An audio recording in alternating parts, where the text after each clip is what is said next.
moving on.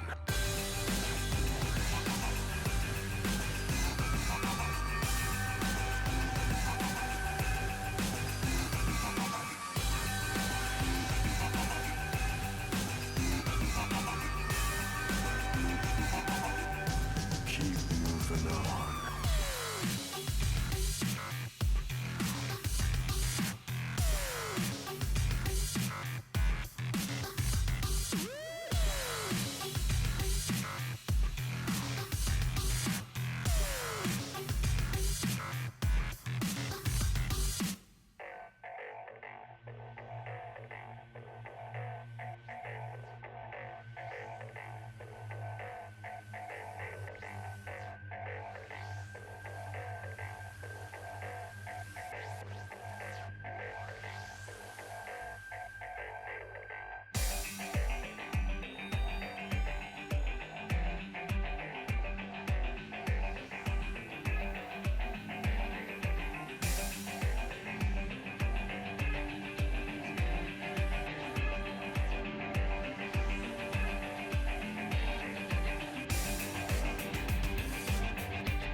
And they say I have a grim sense of humor.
Welcome back to another fantastic week of Blue Otter Premiere.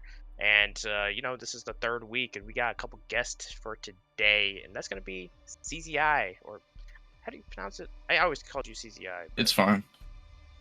okay. I got Dilly, and then, of course, we got Storm, who will also be casting today for a grueling 6-hour day. How are you guys doing today? Great. Living the dream. Doing good. Farming mats on Heroes of History. Heroes of History. Well, today. Anyway, we got a very interesting standings, but before we talk about that, let's review what happened last week with our top 5 players of the week. Obviously, we didn't get, or plays of the week, sorry. Obviously, we didn't get a lot of submissions, so if you submitted one last week, congrats, you're on this video.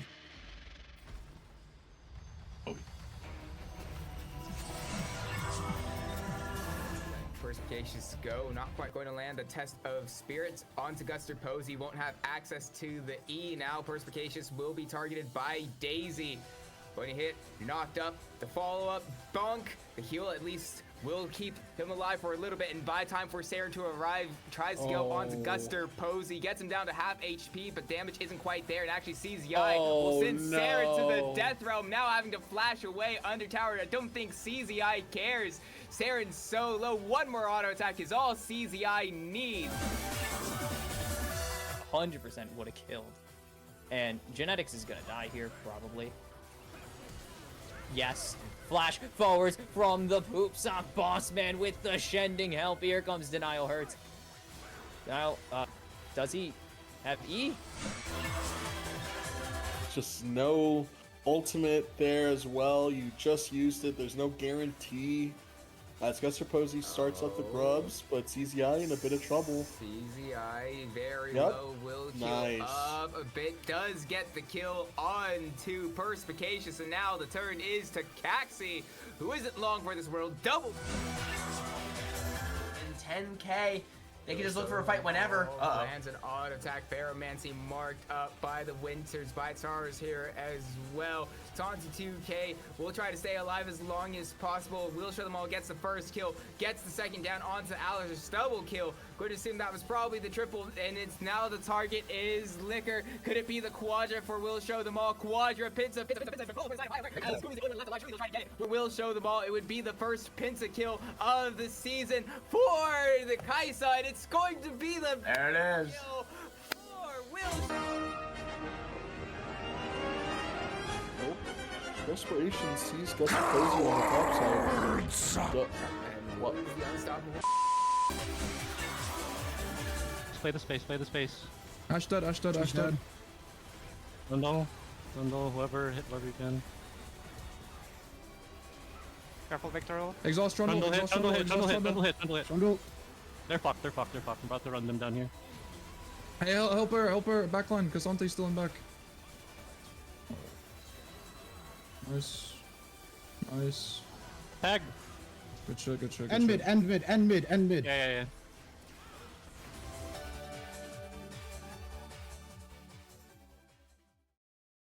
Well, that was a good 5 plays of the week and 1 fail of the week. That fail of the week, I cackled a little bit when I watched that. But Dante, you're on there twice. Congratulations. Oh, thank you. Thanks. If you guys want to be on that video that hopefully we'll have weekly on Otter Talk, make sure you submit your great plays or even bad plays, and I might add it to the video. This video was made by the Dino, so I hope you enjoyed that one. But let's kick it to another gear and let's talk about the top 5 players of last week. And for this week, we had each caster do their own, but in future weeks we'll kind of put it all together, and I'll let Storm talk about his decisions on his top 5. Yeah, so I think we'll start. The kind of weirdest pick for me is definitely So Easy of Conduit in the top lane, because they did go 0-2, and I still picked him for one of my players of the week, but I feel like he was the only player on that Conduit team that was like trying to actually win the game. He was making plays. His Gragas game was incredible. He got a lot of really huge picks and stuff like that. So I think he definitely deserved to be like a mention. I didn't want to just give it to like the people that were winning. I think Poop Socks Boss Man ran that series for the Spire. His Vayne game was basically like him 1v9ing. It sure seemed like it and felt like it, that it was like 14 kill Vayne, just like waiting for Vayne to hit 6 items and then just go pentakill the other team. So I think they definitely played incredibly well in the Vayne. They did pretty well in the Caitlyn game as well. I think they only had 1 death as Caitlyn or something. But that second game for the Spire was a stomp, and I think he was definitely the MVP for them. On the cast, I believe we gave Poopsock the MVP vote twice. So they definitely were like, they would probably be a number 1 pick overall. I think Haman Karn for TSI also had a really fantastic game on his Viego. We saw it in like that top play of the week, just being able to get those resets over and over, and just had so many team fights where he was basically the reason that, you know, the team wouldn't be able to get a kill, and he would just go off to the races as you do on Viego. We'll show them all, or Jake definitely also needs a shout out. Coming in for High Alert as the sub, gets a pentakill, definitely an ELO appropriate player. Shout out to you, Jake. And then KO for TSI, I think just played really well again as the support. They had the Thresh and Blitzcrank game that I cast on stream and just landed pretty much all of the hooks that you would want. You know, a lot of the reasons Harmon was able to get so many of those fights is KO was able to start them off by hitting a hook onto a priority target. So I think they played super well in those things, and it's always nice to be able to shout out the support.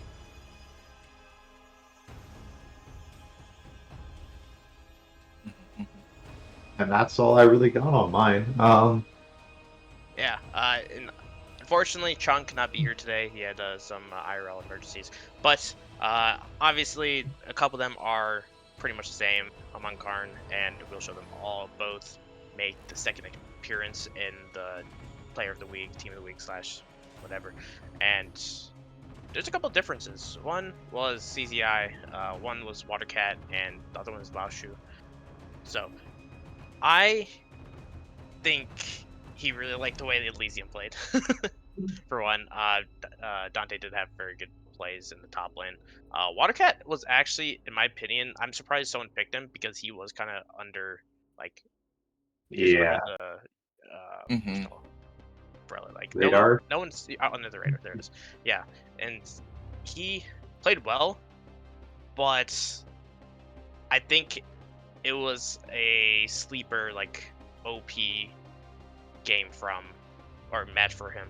Laoshu, High Alert did do well last week, and I don't know how much of that was because you're kind of duoed with, we'll show them all at the bot lane, so when your 80 carry goes like 30-0 in 2 games combined, your support is probably going to have at least like 30 assists and like no deaths. So it could have been a little propped up, but obviously it's not just that. They played well. So I'm excited to see what happens. I know KO is going to be starting, I believe, going forward. Yeah. So with you having them as your support player of the week, that TSI team could be a little bit more lethal. Yeah, it's really nice to see. I'll definitely say you got some fantastic matchups in the top lane there, CZI. Like, I hope you were player of the week and you get to play Mordekaiser into Alawi and then Gwen into I swear. Zion. Yeah, I was like, if really you're in not... the back of my head. I was like, if I lose, I think I might just be cooked, bro. Yeah. Like, it's happened in scrims before, but it was like, dude, not now, please. Yeah. Do you guys have any other things to say about the player of the week, or? Definitely think So Easy's playing pretty decently for Conduit right now. Hopefully Conduit figures their stuff out with their roster, because it's just a new team every week, like last split, Cook W. And Hey, they made finals. somehow, I don't know. And the team that won finals also had a different roster every week, so maybe that's the key to success. I don't know. Yeah. Let's actually talk about that for a little bit. Conduit is the only, I would say, technical team that made a major roster swap this week. They actually have Pine back in the jungle, so Nation going back to sub. I don't know if that's permanent or if that just... Yeah, we gotta see how long that lasts, honestly. Yeah. And then Dorado was benched, and Yellow Swag FTR was brought in as the mid starter for them. So I feel like Dorado had a very good split last split, and you know, it's kind of surprising to me, but obviously it doesn't seem like things were clicking. Pine was probably one of the best junglers, if not the best jungler, in my opinion. So I think these upgrades can have an impact, and obviously with both Conduit being 0-2 right now and desperately needing a win, I think it's time to see if they can stabilize their roster. Yeah, I mean, I think it's definitely an upgrade, right? Conduit is 1 win. It was the 1 game Panay played, so that's probably a good change. I think I definitely support that. I don't know. I don't think the Risen was like all that great from what I saw of him in Emerald and what I've seen so far, but I think we've seen YOLO Swag before. He's been around for a really long time, so just kind of getting some more veteran people that hopefully, I'm guessing these two might have played together at some point just because they've both been around in the scene what seems like forever. So yeah, Pine and Kismet or YOLO Swag, they played on Gremlins and they won. I think they won BOL Emerald, I think, a little while ago. So they have the experience together. So, but it's unfortunate, man. I feel bad for Kismet. I mean, not Kismet, Dorado, because I really was hoping that Dorado would be able to shine a little bit more. And guys get benched. Hopefully, it's just like a short-term thing. But if it is long-term, hey, L. Maybe it was just like a sub situation, but I don't think it was. But let's go ahead and talk a little bit of the matches coming up this week. We'll kind of throw in power rankings at the same time. And the first one is actually Dilly's and Dante's team, Elysium, playing against Dorado Gaming. Both teams sitting at 1-1 this season, and this could be one that separates one of them from the rest of the pack, as there are, I believe, it's 4 teams that sitting at 1-1. So pretty big game early on in the season, and it feels like this Dorado team was an upgrade from last season. Um, so it could be a 3-game banger. I definitely agree that it's an upgrade from last season. The only 2 players that are the same are top and jungle, with Trouble Killer and Walk Warlock. Trouble is very solid in the top lane. Sizzy's gonna have his hands full, but I'm confident in him to do well up there. Walk is definitely still a new jungler. I think this is only his second split playing jungle, and it shows sometimes. Like, he has some like high highs, but some low lows. Yo-Yo's is unknown to me.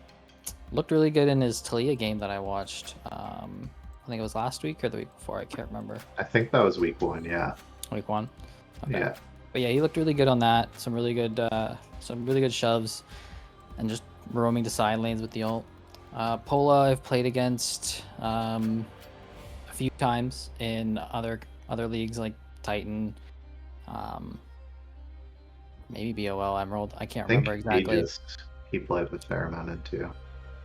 Yeah, I've definitely played against him. He's good. He's a very aggressive ADC. And then the support, a Hayat cat, Sam.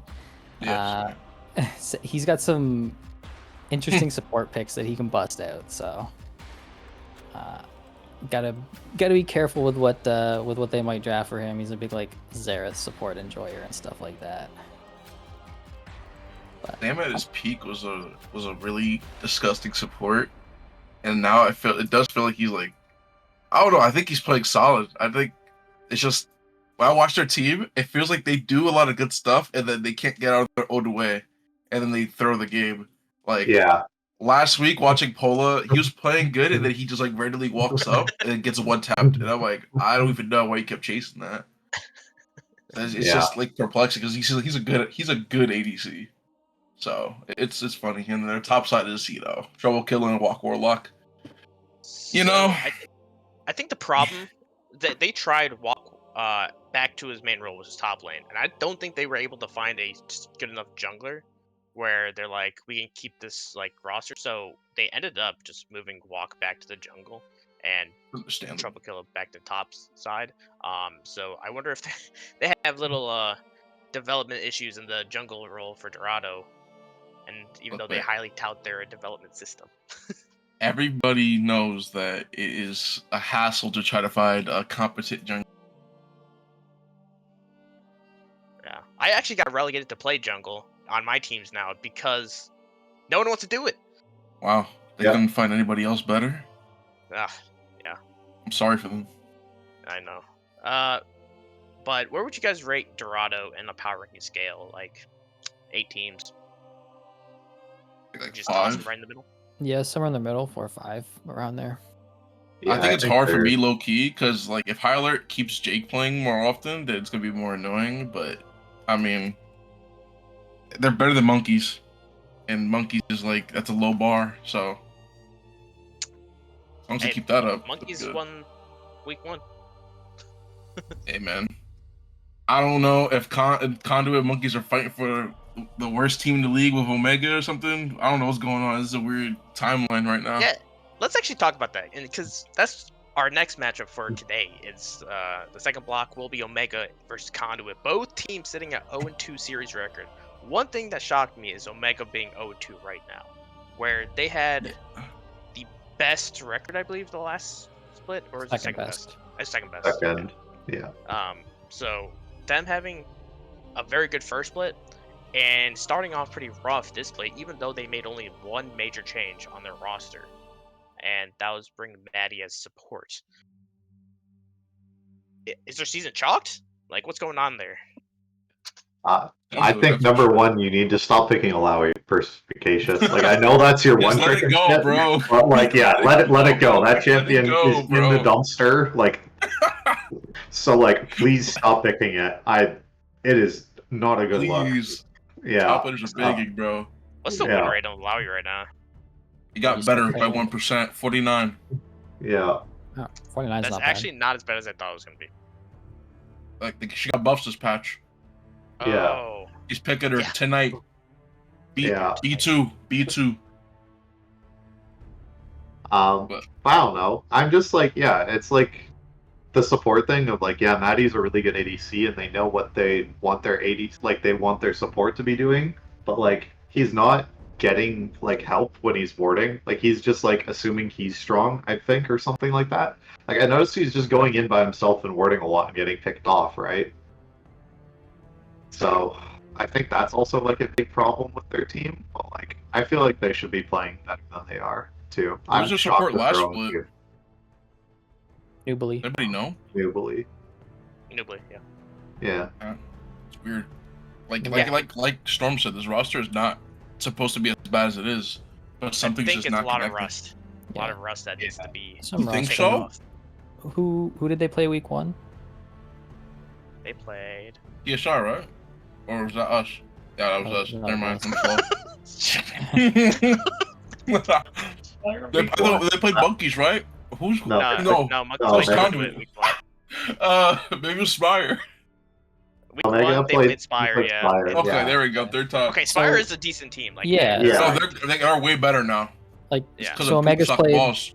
Omega's played Spire and then they've played us, so they haven't had Yeah, they they've probably had two- played two of the better teams in the league, right? Yeah, I would say so as well. So They definitely played two of the top like 4 teams, I would say for Yeah. sure. So they still have a lot of stuff that they could just fix and just clean up the season and get to playoffs. And remember, it is double Elam playoffs, so it's going to be That's kind lit. of a crazy playoff run. So Good job, Bully. You did something good. unfortunately for the bottom 2 teams in the standings, well, not the bottom 2 seeds in playoffs, so seeds 5 and 6, they have to start in the lower bracket. You're gonna have to explain the format like later into the split because it's not gonna register for me right now. yeah. I could explain it right now. I could post something about it, and then like 3 weeks later, people are like, "What's the format?" So Yeah, I'll do that it's- around week 6. Yeah. Yeah, Take your we'll time, coordinate. We'll coordinate an article to go with it. So But I definitely think that Omega should be Conduit, but then again, Conduit got a new mid jungle, so it's kind of like up in the air. yeah, it kind of I sucks think for the bot Omega. lane's way better though. They came here. It's like, yeah, okay, so this should be a pretty easy week. Nope. I think it got a little bit harder. Like top side's a little bit more difficult. So their top side for Conduit is actually like pretty good now. I think their bot lane is like, I gotta see it. I gotta see it. Genetics, show me something. Yeah. I know Janek said he's been playing a lot better, and this will tell. Starting 0-3 is pretty rough. Yeah. To be real. So it's something that I want to see. Either Omega wins this, right, and they should be cruising to like a pretty solid record, maybe like 5-2 at the end of the season, or maybe 4-3. But if Conduit loses this, since they've been making a lot of roster changes, I just kind of see their roster just like not putting in the effort anymore, and that's Turn it into a scrim team at that point. Scrim team. Turn into a scrim team. But I'm guessing everyone is gonna go with Omega on this prediction. I am for sure. Oh. I don't know. You've got YOLO Swag and Panay playing tonight. so- Yeah. True. Now I think about it, It's it's so easy true. better than the Alawi guy. And YOLO Swag is like a pretty good mid laner in my opinion. I've seen him just he has Yeah. Vigar. games. He has Vigar's Funny nasty. enough, the Spoilers. Alawi guy was also the fail of the week. It was also the Scion. Yeah. Oh, I'm gonna take man. Conduit. It's alright, it happens. 2-1. 2-1 Conduit. Yeah, I can see Do that. Conduit though. 2-1 Conduit. Because Yeah. it's Pina against Caxi. And that's all. I'm gonna give it 2-1 Omega. Ah. Yeah. Omega has a better bot lane, but that's like it. I've heard Yep. I've heard some insider information about Conduit this last week. So Oh, really? I don't know how this synergy is gonna be. Holy moly! That's my one gripe. I'll go But- 1-1, and then I'll make my pick after I see them play. Insider trading. 1-3 though. I still think it's Omega. I believe in them more just because of like team synergy together. Conduit like shuffling so much, it's gotta be fucking with them. True. You'll be watching that while playing Heroes of History, right? I'll be casting it fully. No, not you, Dante. Yeah. I just found out about it. I'm downloading it on the phone right now. Yeah, bro, surely. All right, that'll be wrapping up for the Saturday matchups, and then on to Sunday, and that's gonna be first block is gonna be TSI versus the Literal Monkeys, and Looks like barbecue chicken, bro. it's like barbecue chicken. I believe Barbecue TSI chicken. is sitting at 2-0, right? Yeah. Yeah, it's just, this should be, in theory, the like most lopsided matchups for a little while. In theory, though. I will say, if Literal Monkeys wins this matchup, it's gonna shake up the league. Yeah. For Little Monkeys, if they can, like, get a blessing from Pack Up Hall and just outperform everything, then yo, this could be a real fun league all of a sudden. Do you know Pack Paul used to be Evelyn One Trick? What? A Talon one trick? Evelyn. Oh, it says a lot about him. And then he became a Camille One Trick. You know, Camille people Jungle don't One like to Trick. reveal their dark past. People keep that under wraps, usually. Yeah, he started playing these leagues when he was like 16. Now he's like 23.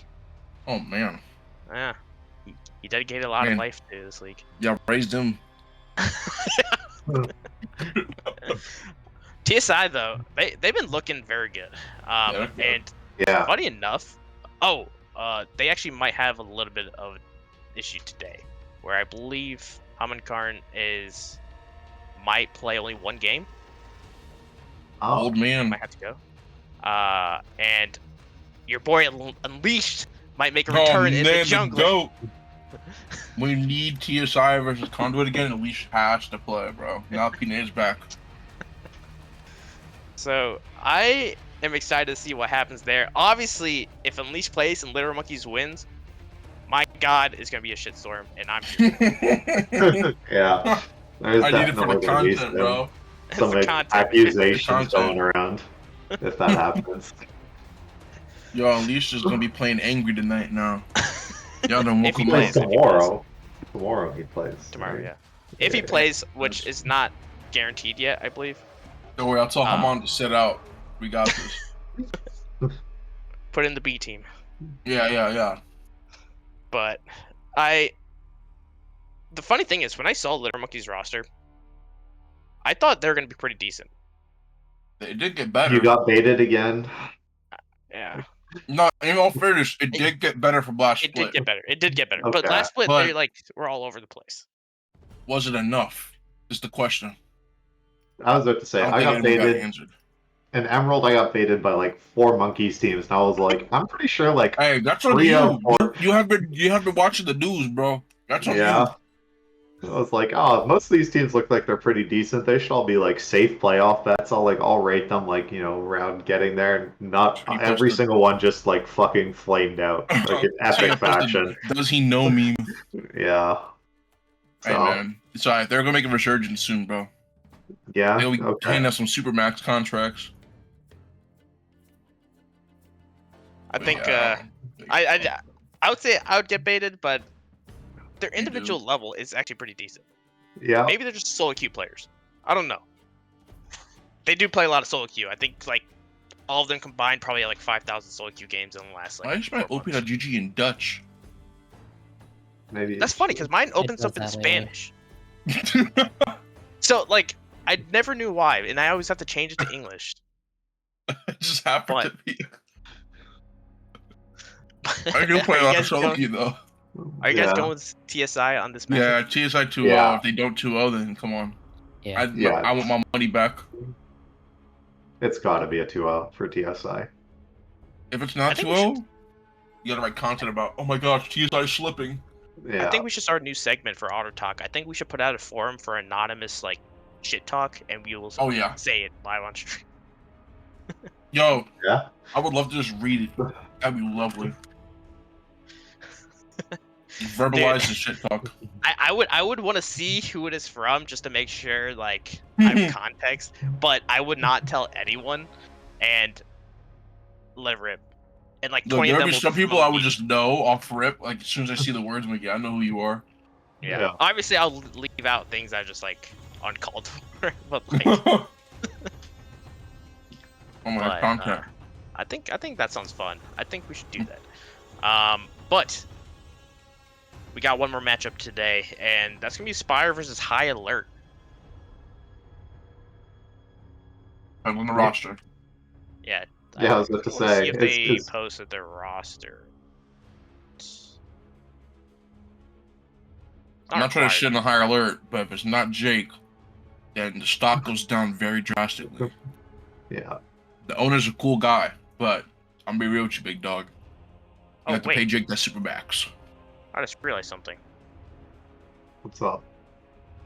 Jake can't play tomorrow. Wait, what time's the game? Yeah, unless he 2-0s. I'm scrimming Jake tomorrow. 6:30 start. Maybe he's not.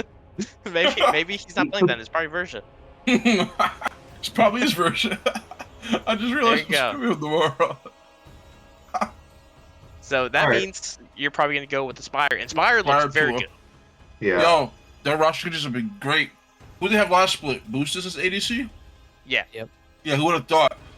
Bro, they won Emerald. Emerald. I don't want to hear it, bro. And you guys lost to them. Shut it, bro. You don't understand, bro. I'm not going with that narrative. Your Nexus blew up 3 times against That's not team. the narrative we're following, bro. You don't understand. It wasn't cut. No, I'm not gonna do this right now. What are you eating? rice cakes. That's disgusting. They're pretty alright. Yeah. I'm a grown ass man. Put like honey on it, or like Yeah, peanut butter? caramel. Oh, I was going to say, do you get like the flavored ones or just like the? Yeah, I'm not a psychopath. I got taste. Yeah. You're eating rice cakes. You're already a psychopath. They're not that bad, honestly. I think you're not the number. The ones that are flavored like chips, like that are all dressed or dill pickle, those are hella good, dude. These got like 10 grams of whole grains too. It's pretty good. So I think the only like same person on Spire was Strawberry Frog. Am I correct on that? Is it?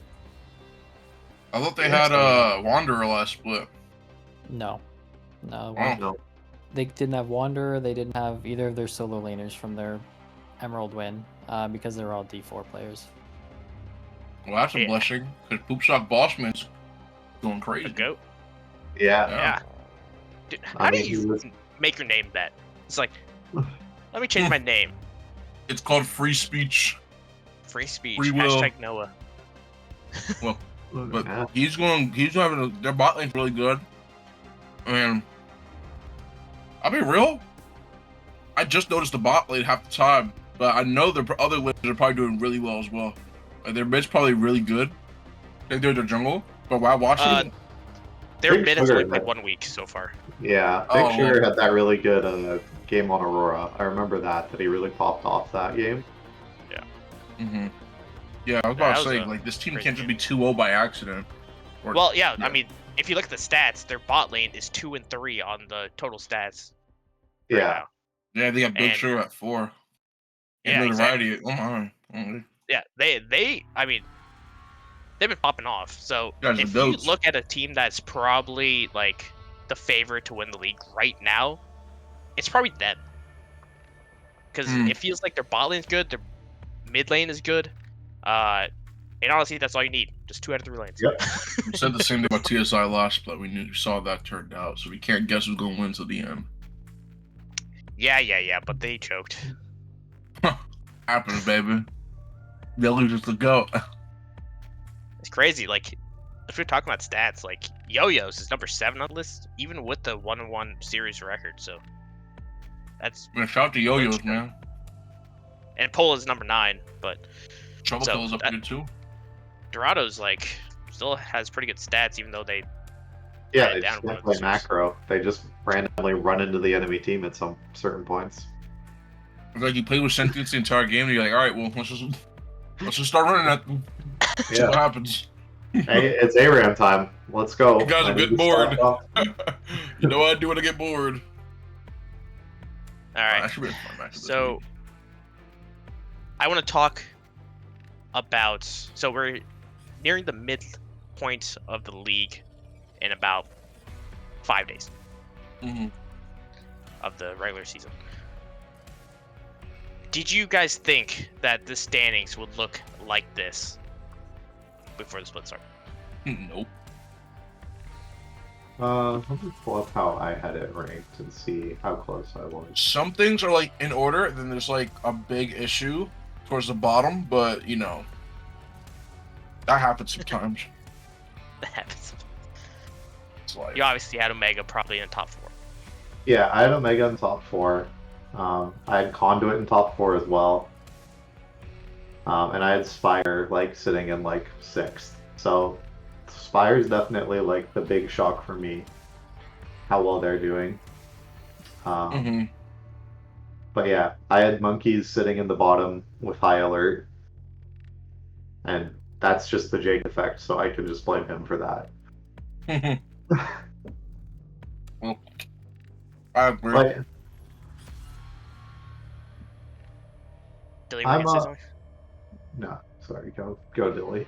My bad. Oh, I didn't speak up at all, but I would agree that like I sort of expected TSI and Elysium to be towards the top. Probably Aspire around the middle. So them being at the top is I don't want to say surprising, but not expected before the season started. Mind you, it's only 2 weeks, and these standings can change drastically just after this weekend when we get our 3rd games in. I would have expected like high alert Monkeys again to be towards the bottom, and then the middle of the pack being like the Dorado, Conduit, Omega probably being towards the top end of the middle of the pack. I was unsure on Omega because I know Maddie's a really good player. I've never seen him play support, and I know support can be like an extremely important role in comp for like vision, macro, that sort of stuff. So that's kind of where I was at. I agree, bro. Yeah, and honestly, all you really need to do is not be bottom 2, and you have a chance to win the league. That's pretty much it. Yeah, In theory, that's achievable, bro. I think Theory, we were that's achievable. Our 4th seed or something. We weren't a very high seed last split. But you were not. You were a 4th seed, yeah. You were a 4th seed last split, and you guys won. Okay. And Conduit was like a 3rd seed, or no? Yes, yeah, sir. 3rd seed. Like third or something. Yeah, so maybe That's the type the of match stuff you doesn't want. happen at 1 or 2. Maybe you want to be in that middle. Maybe first seed's overrated. I agree. Maybe you stay 3rd, 4th, be comfortable. You're not bad, but you're not the best. You No just sandbagging. expectations. Exactly. There's stress. You get the finals, like, oh snap, I'm in finals. Okay, that's cool. Just our closing thoughts. Make sure if you have a good play, put it in the weekly plays of the week. I'd like to have options to pick from, because then I could kick out some of the ones that I don't think deserve the spotlight, like Dante's plays. They were pretty spicy. Okay, only one of them was like idea spicy. And I mean, that's all you need, bro. You get greedy. I'm not getting greedy. There's You want definitely more what you plays. got plays, bro. Yeah. There's definitely more plays. They just gotta, clip it. It's very easy to do. That's the thing. It's not like you have to go in to the client and like record it. Just clip it from the goddamn stream, and everything will be okay. But You're not wrong. that too, and another thing, make sure you download Heroes of History. It does help out the league quite a bit, and it's actually a fun game. We have an alliance and everything, and we've been talking about it, and I'm still getting screwed on that game, but it's okay. It's getting to the point where if we get enough people, it's going to be paying for the league, and plus possibly more, to the point where like teams won't need to pay any entry fee for the split, and they might even get a little bit more back. So it does well for your org, it does well for the league, it does well for everyone. So make sure you download that game and play. Mm-hmm. There's a link in the Twitch chat right now, and there's also a link in the announcements channel. Make sure you use that link. If you just download it through the App Store and without clicking that link, then you won't be counted, and I will be sad. And then lastly, it's week 3. Let's have a good one. And any closing thoughts from Dilly, Storm, or Dante? So you have a good time, bro. Have a good time. Thanks for having us on. Perfect. That too. I'm excited to cast and see you guys in the games. Good luck today against Dorado. Dorado, you're going Buy some down. merch and put the link in the Twitch chat. I feel like feeding. I'm gonna feed a little bit today. Zol sucks. Yeah. I think I'm gonna feed. I think I'm gonna... Zol gave me a Venmo, so expect some good plays. We'll be Remember, back only takes $25, baby.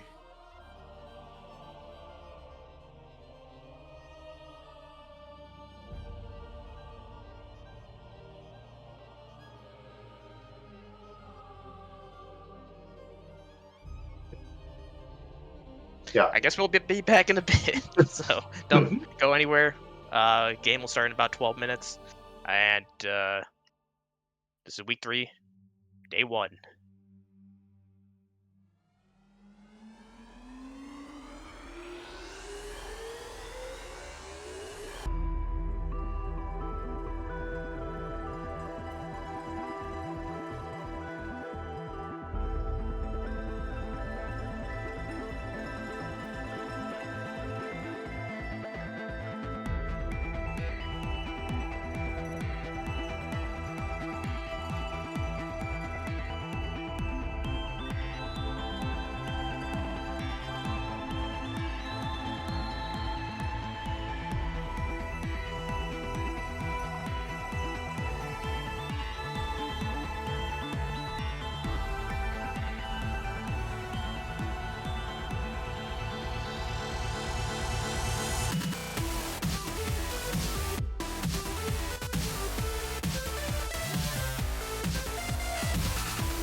Hello, everyone, and welcome to today's broadcast of the Blue Otter Premier League. I am Becky Rita, filling in for the play-by-play caster tonight, and with me on the desk is Control Alt Elite or Storm. I guess I should have asked you what you would like me to call you before we get started. But how you doing today? How are you feeling? Good. I'm excited about this match. Normally I just go by Storm because it is a mouthful to say my league name. Guessing this should be a really good series. Both these teams are 1-1. Was kind of expecting them towards be the top of the tables. Feel like these teams are both going to match up well. I'm really excited to see how this draft is going to go, and excited for this to start off. Yeah, it is always exciting to see some fresh competitive games after a new patch. We are on the patch was definitely, it's been a few days now at this point for the patch to settle out, but there have been, you know, some potential changes. Maybe they made a difference, maybe they didn't. There are some cool skins, if nothing else. Maybe we'll see some of those, but you know, some changes to champions like the I think is this the patch where Rek'Sai got some adjustments again? Yeah. Or is they did a whole bunch of jungle adjustments. They tried to bring in Silas jungle is somewhat back. There's Nautilus jungle's kind of in the game now.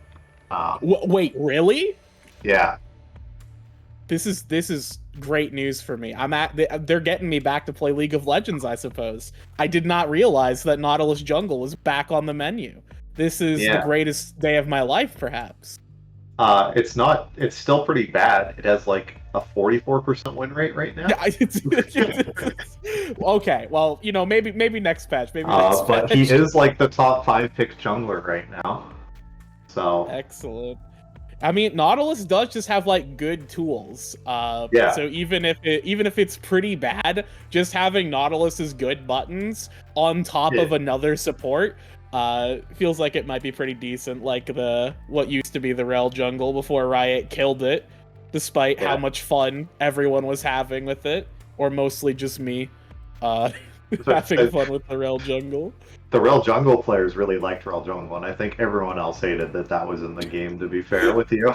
Well, that sounds like not my problem, but what is our problem is the draft coming out at us here. Getting started, our match, Elysium up against Dorado Gaming. Yeah. Interesting to see how our draft shakes out. Probably the Xerath early targeted ban, the Yunara getting taken out as well. The Ivern. We're seeing some fascinating targeted bans here in our first round. Yeah, I know Ahaya Cat, the support of Dorado, plays a lot of Xerath. It's like one of their pocket pick things. So kind of understand that one coming through. Yunara, I just think is like probably one of the better ADCs of the patch. They just seem incredibly solid at like most points. The game has a lot of lane priority. Interesting that we see a first pick Lucian coming through. That's one of the few things that like Yunara is bad into is Lucian, because your early game is better, so you can just bully her. So curious why on that ban. But yeah, Braum's also gone, so I'm guessing we're probably going to see the Nami pairing with this Lucian here. Unless Dorado decides they want to try and take it away. I guess there is kind of like the other classic engage options that, you know, you can take the Nautilus or the Leona.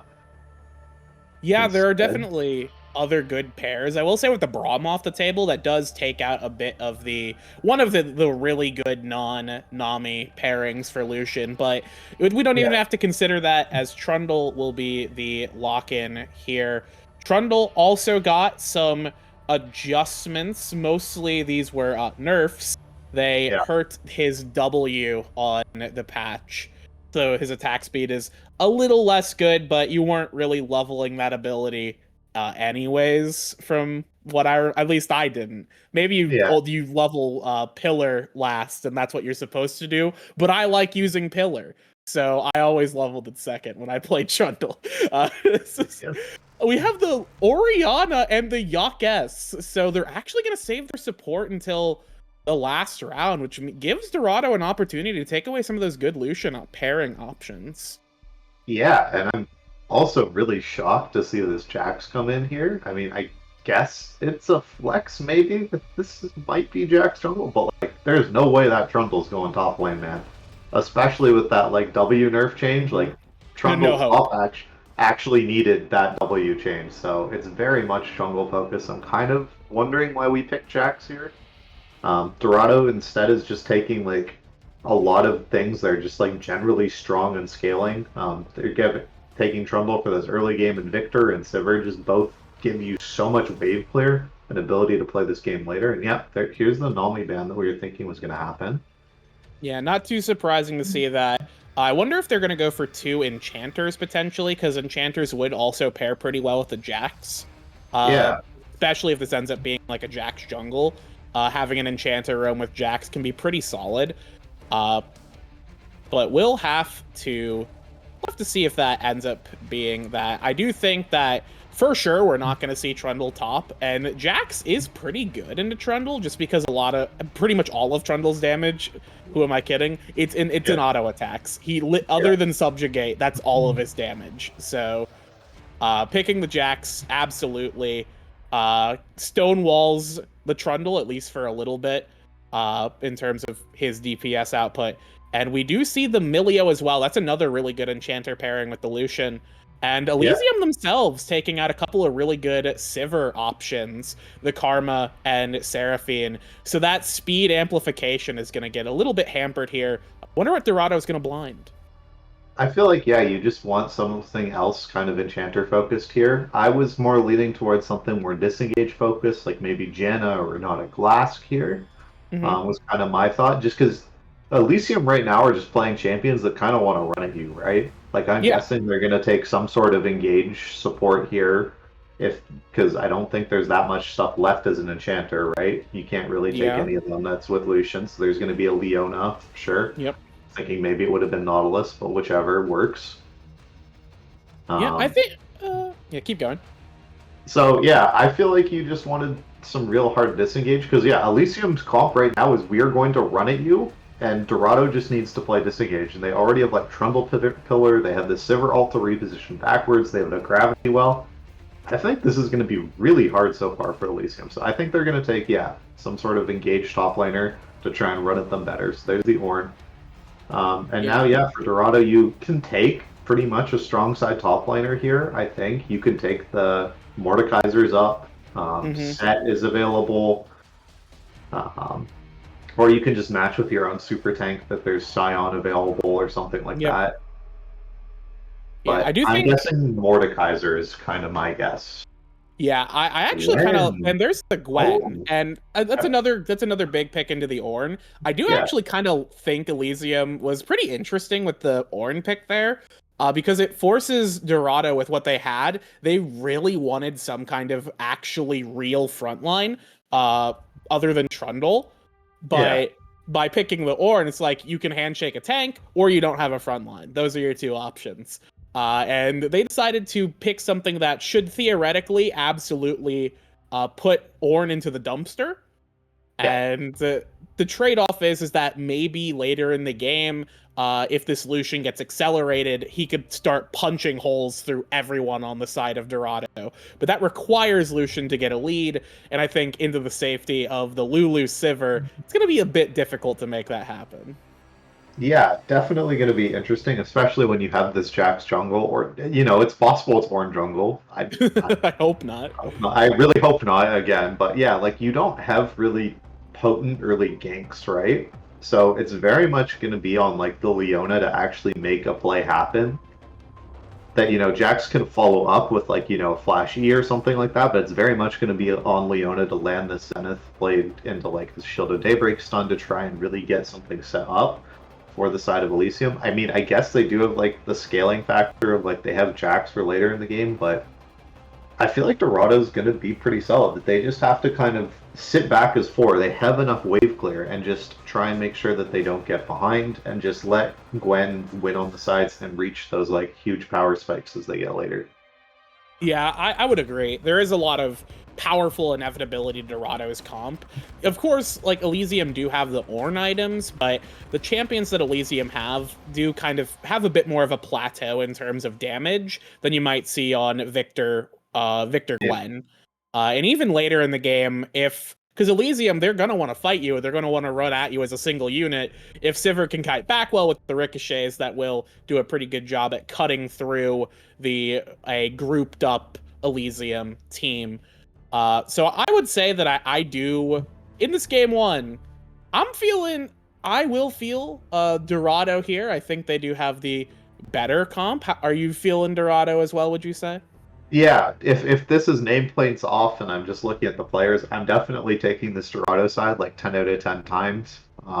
With nameplates on, I still think it's Dorado because like they've always played really well like early game. They just have mistakes later in the game when it comes to macro, and they have a lot of buttons to like try and rectify those situations this time. Like you have Sivir spell shield if Sivir walks up too far, and you have the Lulu to save them, and Trundle Pillar and Victor like to re-engage. So I think Dorado is going to take this game one.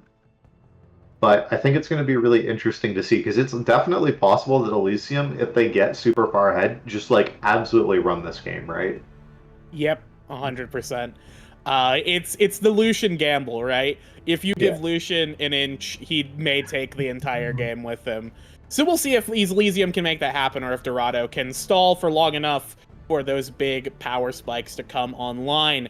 We're going to go to a quick break for the spectator delay. When we come back, we'll be in on the rift for game one of our first series of the night between Elysium and Dorado here for the Blue Otter Premier League. We'll see you after the break.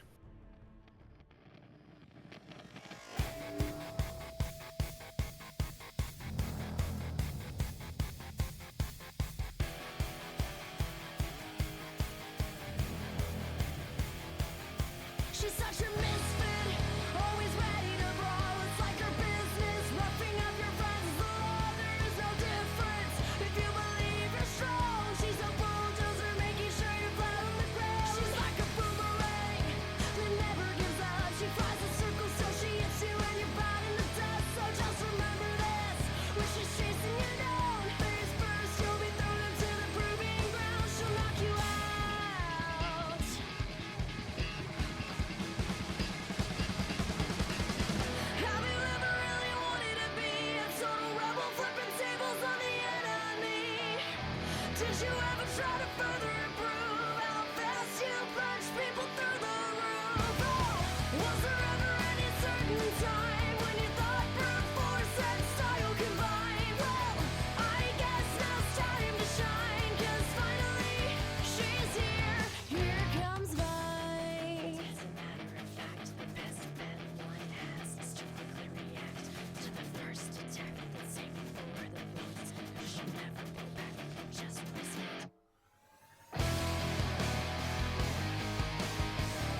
Hello, everybody, and welcome here on to the Riff for game one of our first series tonight between Elysium and Dorado Gaming here for the Blue Otter Premier League. Once again, I am Becky Rita, joined by Storm on the desk. We've got a 5-point scrimmage here. Honestly, this is like a rare sight these days. I feel like there's so many shenanigans that happen level 1. I don't know if you feel the same way. Feels like every game there's like somebody going in as 3 men to put a ward on enemy red buff, and then like a fight breaks out and 3 people end up dead before minions have spawned. It's the fact that we have like a normal game start is kind of like shocking. Yeah, all of that, the feats of warfare, really making it sure that every team needs to fight to the death early on is something that I love that League has added. But yeah, definitely the amount of jungle tracking and stuff that's into League nowadays and how important it is. It's very odd not to see either team invading for these early wards at all. Gonna see a chunk here maybe? Is Leona gonna walk into the bush? I doubt it. It's not gonna amount to anything. Yeah, I suspect that maybe the Lucian Leona here were trying to set up for like, we're gonna set up the brush ambush on our opponents, and they're gonna get ambushed themselves. The lane's over. Sivir got both of them with that boomerang blade. She yells to dodge it. I mean, how did they get hit by it? But I think she says it's a bitter duck for sure. Yeah. As anything, it looks from my eyes at least, it looks like nothing really out of the ordinary in terms of keystones and summoner options. I will say, it is just kind of like this is another thing that's I've been casting a lot of draft league. I come from mostly doing draft leagues. If you've not cast draft or played draft, then you don't know the things I've seen in some of these games. Yeah. So seeing things go normally is I don't know how to respond to it personally. I think the Guardian on Lulu is a little odd. Very much more of a defensive thing, right? That you don't want to get poked up by this Lucian Leona. Most of the time you see Aerie kind of on her, just so that you have that little bit of like threat, but I guess you're just trying to survive, so that's somewhat normal. Jungle Lethal Tempo Jax is a little interesting. Yeah, actually, wait a second. I don't know about that one, but I don't really keep up with the Jax jungle tech. Maybe that's just it. I was thinking it would be like PTA maybe, but because you're not getting any value out of grasp or anything like that. Yeah, it could be just for where Guster Posey's maybe planning to do a bit more longer skirmishes, because theoretically in a longer skirmish you get more value out of the lethal tempo than PTA. And if you're trying to beat Trundle to death, that extra attack speed from lethal can definitely be a tipping point. But that is if our junglers do run into each other. For now, it looks like they're kind of clearing opposite sides. Trundle with a bit of a lead in terms of speed. We'll get that crab down. Jax does still have the Krugs, to pick up. But otherwise, our junglers are not going to find a whole lot here. Every lane is super stable right now. So yeah, just a jungler gets to reset here, look for something. Or Jax might set up something in lane. He does have an opportunity. He still hasn't killed his Krugs. This is a really huge commit here for Gauss. I don't know about this. Okay, we have the engage going in right now. Zenith's blade into the Counter-Strike stun, and Lulu, you're not getting nothing out of that one. Blown away by the stun combo. First blood going to Lucian. Yeah, I mean, for Dilly and Arrow and all of this team, that's your win condition. That's what you need, and that's who they're playing for, and it's working out so far. So I have to see if Dilly can keep up this aggression and get something. Fortunately for Dorado, they didn't blow any summoners there. They just kind of accepted that High Cat was dead as soon as they saw the Jax. So there's no summoners blown, whereas at least Arrow, usually there.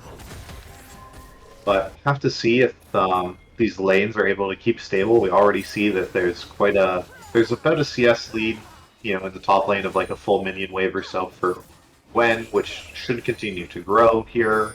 especially into the Sworn. Interested to see what CZI is going to go for his early magic resist item. If it's going to be the Caning Rookard, or if he's going to go more towards the MR Sunfire, take that Hollow Radiance. Yeah, I feel like a lot of these tanks, like the Hollowed Radiance, but we do potentially have an engage right here. Zenith Blade does get flashed. So that is a pretty big defensive cooldown taken out of Yo-Yo's here. Could set up for a re-engage later, but at that point, Victor will have 6, so there is that threat of the Chaos Storm turnaround to consider.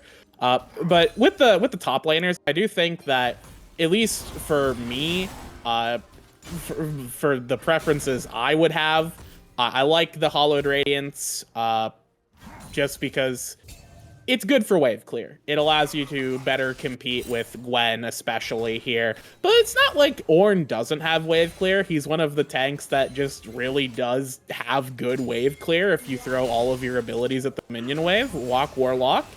Stepping up to Evil May. Will get the good pillar hit here into the stun, but Guster Posey just existing will be enough to deter them.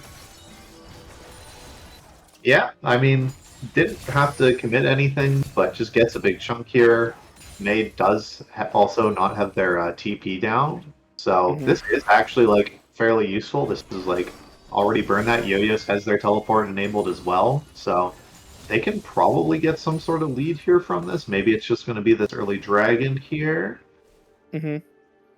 But currently Walk is not starting it, deciding to head back and Cyclo's camps as Blue Buff did just spawn. Yeah, I feel like the lane is not super powerful, at least like super shoved in right now for the Sivir Lulu. Yeah. Now they're finally getting it shoved in, so I think this is where if they can kind of just keep the wave in this state, and especially if once Yo-Yos gets back, that's probably what they're looking for to start this dragon, but that's given them quite a bit of time for Jax to start moving down, and we'll see. They're going to contest some vision. Jax, it looks like Trundle has started up the Drake. Ward will reveal it. This is going to be potentially a 3v3 skirmish. Leona not level 6 yet. Sivir is. Guster Posey also not level 6, and Walk Warlock is. So the level advantages are in favor of Dorado here. And I'm thinking, yeah, they're just picking this one up. Yeah, and I mean, there wasn't really any counterplay because Guster came down for this. There's going to be these grubs available that just spawn. Trundle is going to be able to start clearing up towards his top side and then can probably play for those because he does have the Gwen in the side lanes. That is a lot of push advantage. We do see Gus looking for this play bot lane yet again. Yeah, he might. He got something out the first time, so no, I don't think it's a bad idea. But with Lulu having recalled here and Sivir having Ricochet, she can just sit under turret for as long as she wants, and there's not really a whole lot the Lucian and Leona can do without committing a bunch of resources for a dive that will probably not end well, considering Sivir still has both defensive sums up. So just getting that shove completed, gonna go for the reset. TP used by Trouble Killa, so that is the TP out of the Gwen. CZI already used theirs a while ago, so those TPs are going to be a little desynced from each other. We'll give TP advantage to CZI, potentially for some kind of neutral fight, or even just like a fight in the bot lane, for instance, but we'll have to see if that pans out. Lulu moving up towards the Grubbins as Walk Warlock taking a pretty good, huge advantage in terms of neutral power, getting both the first Drake and the full set of Grubbins here. Yeah, it's going to be definitely a lot of these early warfare. That's a flash committed. Okay, we got the Zenith Blade into the Solar Flare. Solar Flare goes wide, but does not need to go, as that is enough damage to clear out the Victor. Pick up by Evil May there. Guster Posey gonna step forward, just keep Walk Warlock. Annoy them a little bit here, do a little bit of striking damage. So, that, even though that is the triple grubs picked up by Walk Warlock, they do get another kill onto a pretty important member of the team. Yeah, just punishing that they knew that they could commit that flash forward from Arrow because they had already gotten that flash down from Victor. Just going to TP back down here to mid lane. Going for this kind of standard, much more defensive setup now from Victor's, that you take, the Rod of Ages, you rush early Merc Treads, just to make sure that you're able to stay around as long as possible in lane to get those upgrades, hit those enhanced E's, which I believe we've already hit now for Victor. Yeah, I can see that shockwave along the ground. Wondering if there's going to be a contest now for this third dragon. You would think now for the side of Dorado that they obviously want to take it. It gets them, of course, the Feat of Warfare point for that.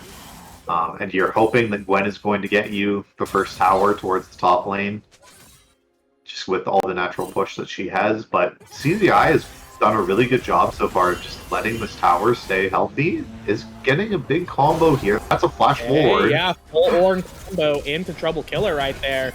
And with the flash from Guster Posey, that's a full lockdown. The needlework comes out, but it is just some acupuncture, giving Jax some relaxation after that exertion. As now Arrow on the bot side taking a lot of punishment. Aggressive polymorph Giga mode right there, but a little bit over aggression as Dilly's able to fire back here with the barrier now, flashing but not in range. Full Lucian short range, punishing him there as he's not able to get that flash auto into Pola. That's going to be a trade of 1-for-1, but that'll be Pola picking up one onto Dilly. Although Dilly does get one himself. Yeah, that's not a great look to see, especially with Sivir being able to complete it. Both AD carries have completed their Essence Reaver. Still really strange to see that item to me not being a Sheen component anymore, so not quite as good on Lucian. But mostly items completed kind of across the board. We see Jax was able to complete his Trinity Force before Trundle here. Also has those free boots coming in. The Kanik Rookern Rush in the top lane as well for Ornn. Yo-Yos and Mei are really low here in the mid lane, but I don't think there's going to be much about it. Yeah, it's a little bit, it's more risky for Evil Mei here, because Yo-Yos does still have the Chaos Storm. Chaos Storm, yeah, he can just drop whenever. And his range is a little bit longer. Obviously, Orianna does have good range, but the lasers are pretty solid. Oh, it looks like we got 3v3 down on the bot side here. We do have 5 seconds on that Drake. Just kind of contesting, positioning for that vision. Evil Mei does get the recall off. Yo-Yo's still in lane. They might get this here. Flash is up. Gonna go for the counter strike. Flash immediately burned. Not even gonna risk it, especially with the Leona there as well. No reason to throw your life away. But that is that defensive cooldown and the Chaos Storm both off of Victor, which is pretty huge for Elysium before the Drake. Yeah, and we do see that Walk is kind of paying towards their jungle here. I'm pretty sure that Dorado is just going to give this dragon up, that they're going, whatever, we have 2 dragons right now. This first dragon doesn't really matter that much to us if we give it over to the side of Elysium. So Jax is just going to start that up, being able to hop over the wall and is just wailing on it. And I think, this is just going to be Trundle clearing his camps and then maybe hoping that he can get a Rift Herald towards the top lane or something to claim those feats for his team. Yeah, certainly would be a good turnaround there. Chemtech Drake does get finished off there. Good kind of just coordinated play from Elysium to set up for that. So we'll see what Dorado can do if they decide to properly go for this Herald. They do have a little bit of time before it spawns, about 30 seconds before they need to really be concerned with it. So they have the ability to get to it first, and they obviously have the overwhelming advantage in the top side with the Gwen. Looking at we were talking about the magic reduction item. It looks like Ornn did go for the Kanik Rookern here, which is pretty solid. That's going to be the choice that he goes with to just keep this lane as valuable for him as he can. Yeah, the idea is that you're able to get a lot more, kind of short trades off when you purchase that item. It doesn't give you as much of the wave clear, but gives you the ability to try to maybe whittle down the Gwen. But Trouble Killer did start. Oh, Evil That May thought. gonna get caught by the pillar. Flash is traded. Walk Warlock just gonna smash the Orianna with the club, beat down the computer, but Larian Jihad begins as now Walk Warlock what? gonna run into Guster Posey, counter struck out. Trading back there, Guster Posey taking out the enemy jungle. Really good if he decides to go for that Herald too. Yeah, I mean, and is just able to soak up some of this mid-wave farm, is really starting to kind of accelerate into this game here, as this Jax is one of the big scaling options that they do have on this team. I'm pretty sure this Orianna towards the mid lane is very much just going to be more towards the utility of using those Ws for the ramping movement speed, and that more than anything else this game. Do have some of that AoE potential, but I think this should just be a Herald going over now to the side of Elysium. And that's going to bring them fairly close as well for now on these feats contention, that both sides just need one more objective. So this upcoming dragon fight in 2.5 minutes should be a really big point. I wouldn't be surprised if it's a full 5v5. Yeah, would not be surprising for sure. Both these top laners have their TPs. Mid laners both have TPs as well. We could see a whole humdinger of a team fight break out around this next Drake. Dilly did just go forward. Yeah, Dilly's going to walk forward. Colton's going to go fire out. A lot of damage into a cat. Now the Zenith Blade locked down into Pola. Flash. The exhaust is going to go down into Dilly, but it's going to not be enough. Real Turner is going to be that pillar right there. TP from Yo-Yos as well will flip that fight on its head. Chaos Storm drops. Guster Posey left on his lonesome. He's going to decide to engage for some reason and will be able to walk out with that ulti channeled. But that is a huge turnaround there for Dorado. Great punish. Yeah, and that's a lot of really key summoners burned by both sides ahead of this dragon fight that's in 1:30. There's, no flash exhaust on. Both bot laners basically have no summons, right? Is Evil May gonna get caught here? There's no flash on. Evil May, the Pillar Man, will try and slow this Orianna down, but with the Ornn on the way, doesn't want to risk it. Walk Warlock goes back to clearing, and the Orianna walks away. Yeah, Phase Rush, OP. Please get that away from me in this game. Alright. Now, what are we going to see? Who is the real key targets, right? So for the side of Dorado, it's just, can you keep your whole team alive, right? The enemy team's going to be running into you. Can you kite back effectively? It doesn't matter for the side of Elysium who they're able to hit. It's just anybody, right? There's no tank that you have to worry about. Solar Flare into the full culling, into an easy kill right there. Pola on the punish right there. That was through vision too. Leona had to walk through a ward for that. Pola just not respecting the range of Leona's engage. And nothing here. Just supportal combat. Yeah, and now this is going to be a pretty big, I think, because Guster has this Herald that they can drop towards this mid lane tower or somewhere else that they might be able to get first tower advantage as well, and that could be these feats already claimed after this dragon goes down. Can't imagine with Sivir coming out of base. I guess Gwen does have this TP available and can lift to channel it right here. Is coming from base. Yeah, see Gwen. if CZI joins immediately. Okay. Okay, we've There's got the Herald 5v5. Herald getting dropped here, likely just as a distraction. The positioning right now is much better for Dorado, but we'll see what Elysium are going to do to try and crack this one. They do have good characters to do so. Being potential engage, Ornhorn is still available. 7,000 on the Drake. Chaos Storm gonna force that Ornn back. I don't know why he's running away from a non-damaging ability. We're gonna see the Ornhorn called out right now. Great combo, 3 off that Ornhorn. And the Cloud Drake stolen. Now Dilly gonna be picking up 2 right here. Guster Posey will have to drop. Trouble Killa on the run with the Ignite ticking down. Yo-Yo's kiting back with the lasers. Walk Warlock taking the Cullen right there and will fall as well. Yo-Yo's gonna be able to dissuade them from going further. That was a huge win across the board for the side of Elysium. Yeah, I mean, especially with Pola going down, that there's just no way you're able to re-engage there. All of your consistent damage is just done for. So that's a pretty big win, right? That gives you the feats now officially. I believe that we can see those coming through in the inventories now, that there are those enhanced boots.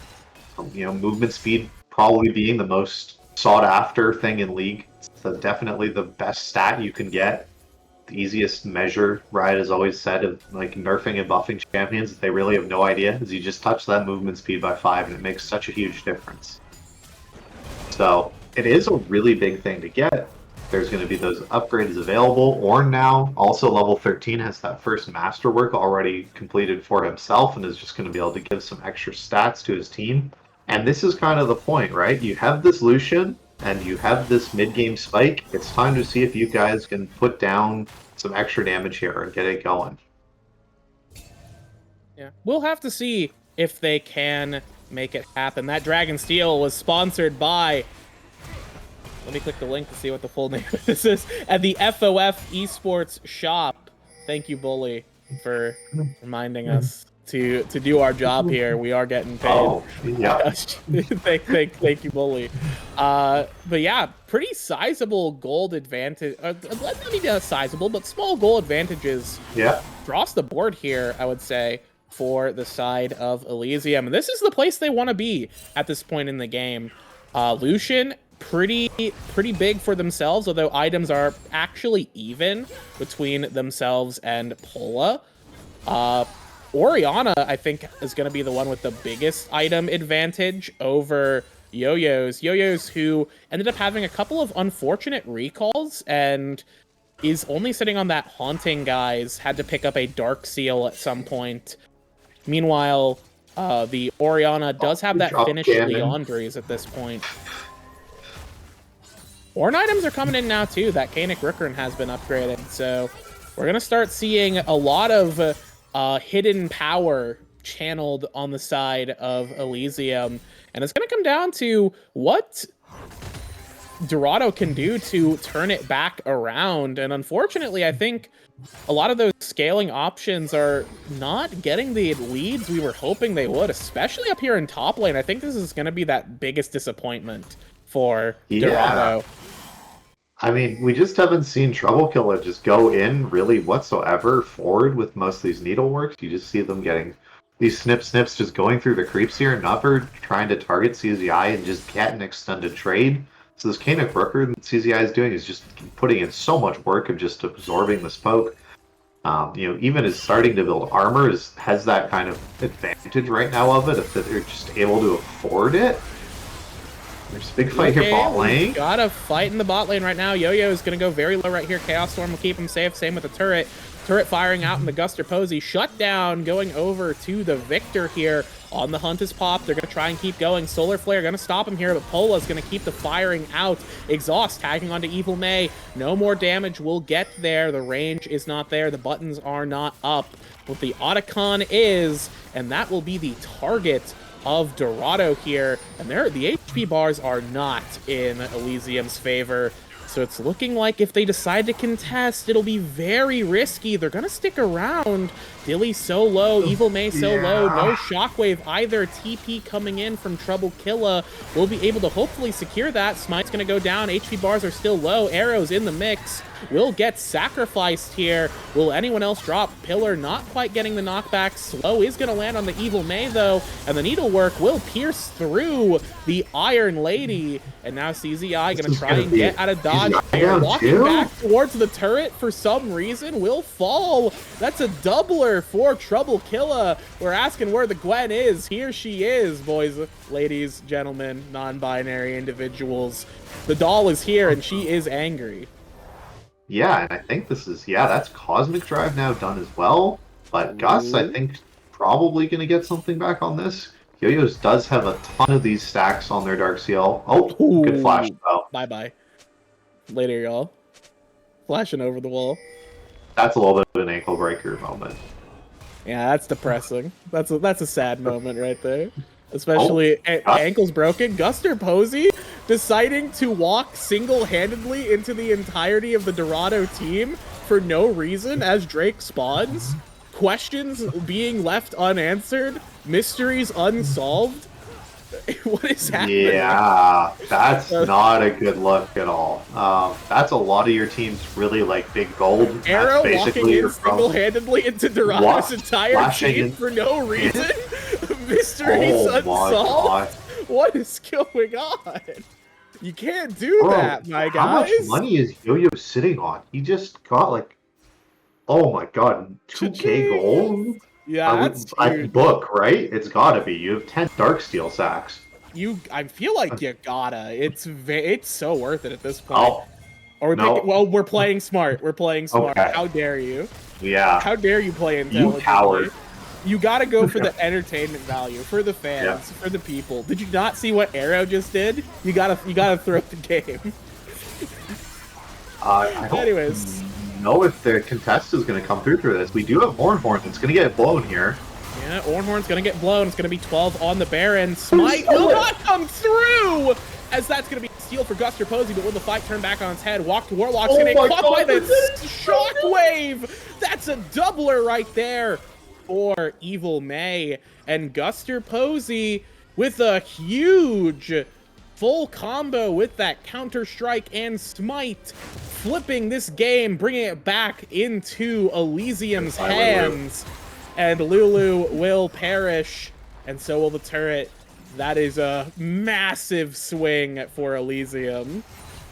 I think that might be the game, to be honest with you, with the amount of gold they're about to get from this. This is, what, 3 turrets that they've just picked up here?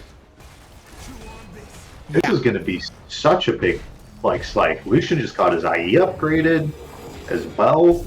Oh my god, this is going to be absolutely massive. I cannot believe Guster was able to get this steal. We did see Warlock actually did smite, so that was just a sheer out smite. No, I wonder if Warlock smote early, because I looked at smite cooldown and it was like 2/3 from being off cooldown, which either indicates it just was not up when they started it. Maybe he used it on another jungle camp, or he smote it super early for some reason. And I wish I was paying more attention to Warlock's smite there to see, because it wasn't even not like that. The Baron was sitting on 12 hundo for so long before Guster Posey even got close. You could have just clicked smite, but it just wasn't up, and I don't know if it was just not up there. It's a big question, but you know, these things happen. Smite is a difficult ability to use. As a jungler myself, I understand, I get it. But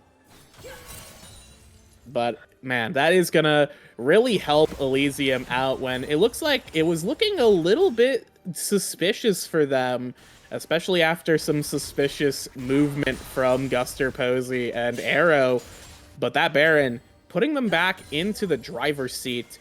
And with 2 minutes till the next Drake, they have plenty of time to go crazy. Yeah, I mean, even if they can just pick up this next turret here with this last of their Baron usage, that'll be all of pretty much the outer turrets gone, which is just so much gold on the map.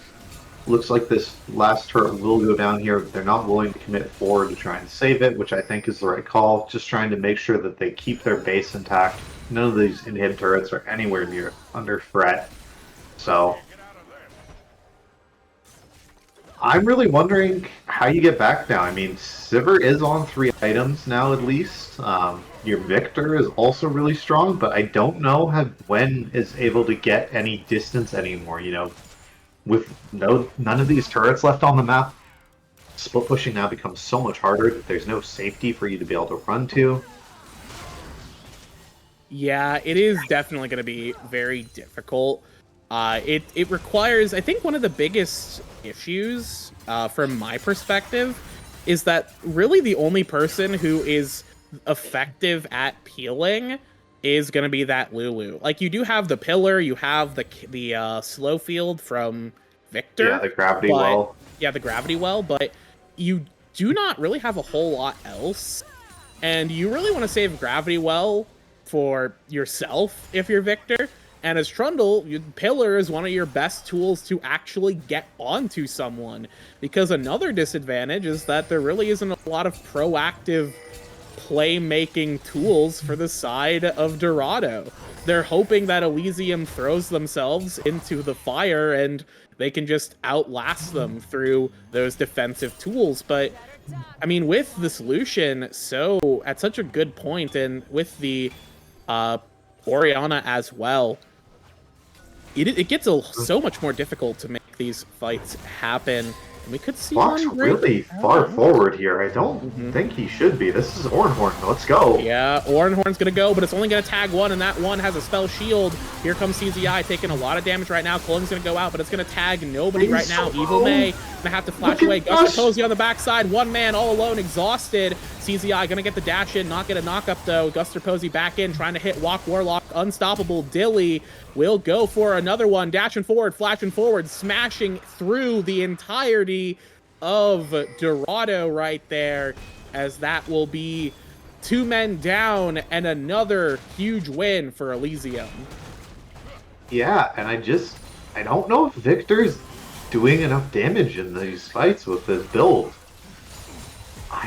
I'm really curious if they're going to be able to outlast, because yeah, we just see that Gus is just solely focused on bringing down Pola. It's like his sole mission, right? He's just diving in constantly onto the Sivir, and just the rest of the team doesn't have the damage, it seems. Yeah, and the that's Arrow really disappointing here. Arrow? A little bit, but Walk is just getting baited, I think. Yeah, Walk has been lured into his own demise. Will drop there. Tried to beat down a Leona. You know, she has like Leona with the tab eyes, and it hasn't been tabbies for so long. Who am I? This is a plated steel cap. Yeah. The plated steel caps and Eclipse and all that extra armor and empowered Knight's Vow. You're never killing this Leona, even as Trundle, especially because you have no tank busting items. It just seems like Warlock saw blood and decided to go for it. And now Elysium has absolutely nobody on their heels for this Baron. That's going to be a freebie there. And the game, we're going to probably see it end within the next 5 minutes, unless Dorado can find a second or maybe even third wind.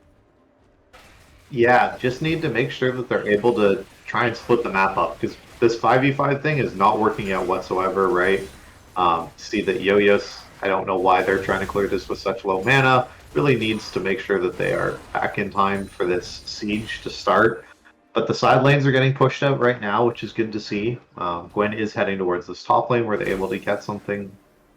And it is going to be this kind of slow push, kind of getting pushed in here with this Ornn and Jax towards the bot side. Sivir is going to be able to sit here and wave clear mid, and we're just going to see if they can overload. They have the tools to dive. You have the Ornhorn, you have Jax, and you have this shockwave, the Ori shockwave. So I just want to see them commit with this Baron buff and not just sit there and watch Sivir and Victor just pick apart these waves. Yeah, it is definitely gonna be. God, my eyes. Yeah, that was a cuddling right there for sure. Very much non-threatening from that Lucian. It's not the biggest cooldown to burn, but that is a huge just kind of whiff for reasons unknown. Maybe just accidentally hit the button. These things happen. Yeah. Happens to most of us. Well, the cannon minion's hitting the turret at least. It's trying its best. Can we get a quick look at top lane here? As May's got most of this tower down at least. That's nice. Yeah, I will say it's good that they're having, they're going to try and do a 1-1-3 here, because if Sivir just had to go between 2 lanes to permaclear, it makes it a lot easier for Dorado to not collapse. But now it looks like they got their way in. 1 inhib down, Evil May on top, going for the next, Guster Posey in mid, going for another. We'll have to just kind of get out of dodge, though, as the rest of Elysium move into the mid lane. And now we'll pick up that 3rd inhib. 3 inhibs down. Baron empowered. This Elysium roster, the HP bars are the only thing that could be a danger to them, but they just have to wait for minions to barrel on through. Another Cullen comes up, and that's going to clear out those waves, or at least one of them here. Guster Posey taking up quite a bit of damage. Dilly's still kind of low. Trouble Kill is going to be going in on the Guster Posey, getting one tag of the needlework. That's a really huge needlework right there. Ornhorn goes through, but he's a little baby chicken right there. Will not get anything else out of it. A tripler for Pola, as Guster Posey has decided my life for this turret will get it in the end, as Trouble Killa decides that Pola didn't deserve the Benta and will steal that one away. A Quadra for the Sivir, and those low HP bars were the only thing that could stop Elysium, and boy, did they. Yeah, and I mean, you can just have Walk just sprint straight at this dragon that's spawning right now. You can have one person join him, hopefully, because he does no damage to this with Trinity Force. But, I mean, I guess you have 25 seconds till Gus is alive. So there's no real rush on this. Should be able to get it down. Doesn't take any damage in return, thanks to jungle pets. Thing I like to complain about the most in the game. Why have they made jungle so easy? Anyway, So true. This is going to be, like, so much money just pouring into Elysium's coffers right now. Like, Sever is now 6 items, right? Mm-hmm. Victor, I'm guessing, is going to be close to that point as well after he's able to take this reset here. Gwen has her death cap completed. Like, these are huge big-ticket items coming through. And we're just going to have to see if we're able, with all of this pressure on the map, to be able to push it in, because you're going to be able to take away these jungle camps, but that's it. Until you commit for the end push, there's nothing to play for. You have 4 minutes till Dragon Songs and a minute and a half on Baron. I feel like that's too long to be trying to just stall the game out and play for this Baron. So I want to see a conceded push in, but I don't know if we're going to get it. Yeah, I feel like you want to work with these super waves. Like, even with Sivir, like, Sivir's only one person. You have to have Sivir. You have to kind of just put a pressure on 3 fronts, because Sivir can only move between the 2 waves. And, like, yeah, I guess Victor can clear 1 on his own. Sivir can clear 2. But once you have all 3 super minions in the base, it becomes a lot harder. And really, they just need to get like a few seconds with Guster Posey in Counter-Strike on that Nexus. And that can be the case. Ornhorn go out right here. Will he get it through? He will get it, but it will not be enough. Guster Posey says, I hate you and your team and your game. He's Counter-Striking through it all. And CZI with Guster Posey will clean up this game. 1 aggressive assault closes it out for Elysium. Yeah, good to see them just be able to say, you know what, we got it, we can play distraction and let our Jacks just take the base. That's what we want to see, and that's what I was hoping that we would get. Good on them for closing it out. I was really worried that that game was just going to go to the Baron dance and just get absolutely dragged out and come down to a 50-50. Yeah. Taking a look at some of these stats here. A lot of big damage from Yo-Yos and Sivir, but I think, once again, something that seemed a little odd was I feel like we saw the Gwen heat up a little bit at some point into the game, but it felt like it was a really disappointing counter pick for what you wanted to get, because the Gwen could have been a better tool to help Dorado actually take some of these fights with the Sivir. And instead, that counter pick ends up getting completely neutralized. And credit to CZI for playing really well to prevent that Gwen from getting a huge advantage like you might typically see. But yeah, it felt like that if it was maybe like a Scion or some other tank up there, something that could apply pressure for the Sivir and Victor to move forward, maybe we could have seen a different kind of game.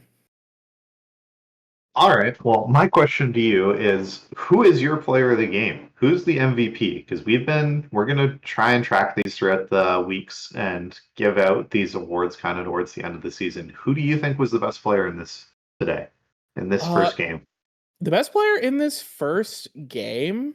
Do you give it to Guster Posey on Jax for having that steal at the Baron? There were 2 steals from Guster Yeah. Posey this game. There was one on a Drake there was one on that Baron. Also really good counter strikes, I think, consistently through the game. Really good aggression with that. Obviously, I think a little bit of over aggression in a couple of cases, but you can't make an omelet without cracking a few eggs. So I will say I do like Guster Posey here. He also did kill the Nexus, which is, the real thing that matters in League of Legends. Yeah, I think they would have been my MVP vote. That's kind of why I brought it up. If there was a losing side MVP, I definitely think it's got a Yo-Yo's. The guy had an 18 KDA when he lost. Like, that's disgusting. But yeah, I'm fully in agreement with this Jax for the MVP. Guster is going to get his first one, and I think we'll just send it to a short break before we're able to get back into game 2 here.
Welcome back, everybody, here for our draft. Coming soon for you for game 2 of our series, our first series of the night between Elysium and Dorado Gaming. Elysium picking up game 1 with a pretty aggressive composition with that Lucian, with that big power from the Jax, the engage from the Ornn.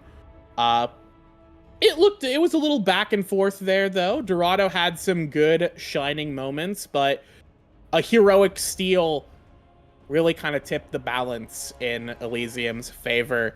But those sorts of miracles aren't common, so we'll see if Dorado can turn it back around and give us a game 3 here. So go into our second game of bans. Pick ban. It was Fearless, of course. Fearless the standard now. It's I still feel like I have to say it's Fearless, even though like everything has been Fearless for the entire year. I still is like, yep, it's this is a new thing, right, guys? It's new. It's new to me. Yeah, for sure. I mean, somewhat new to comp. I'm really glad that Riot's kind of implemented it finally into the game. We've been asking for it for a while. Similar bans here in game 1, at least with this Xerath ban for the side of Elysium. They did ban the Talia as well in game 1, but they decided to ban Tristana instead of this Yunara. Gonna be interesting to see if that is left through or not, or if Dorado's gonna ban it. Okay, they are gonna get rid of it. Yep, that is, I think, almost exactly the same bans. The Tristana is different from And Elysium. Volibear was banned, I think, for Dorado. Okay.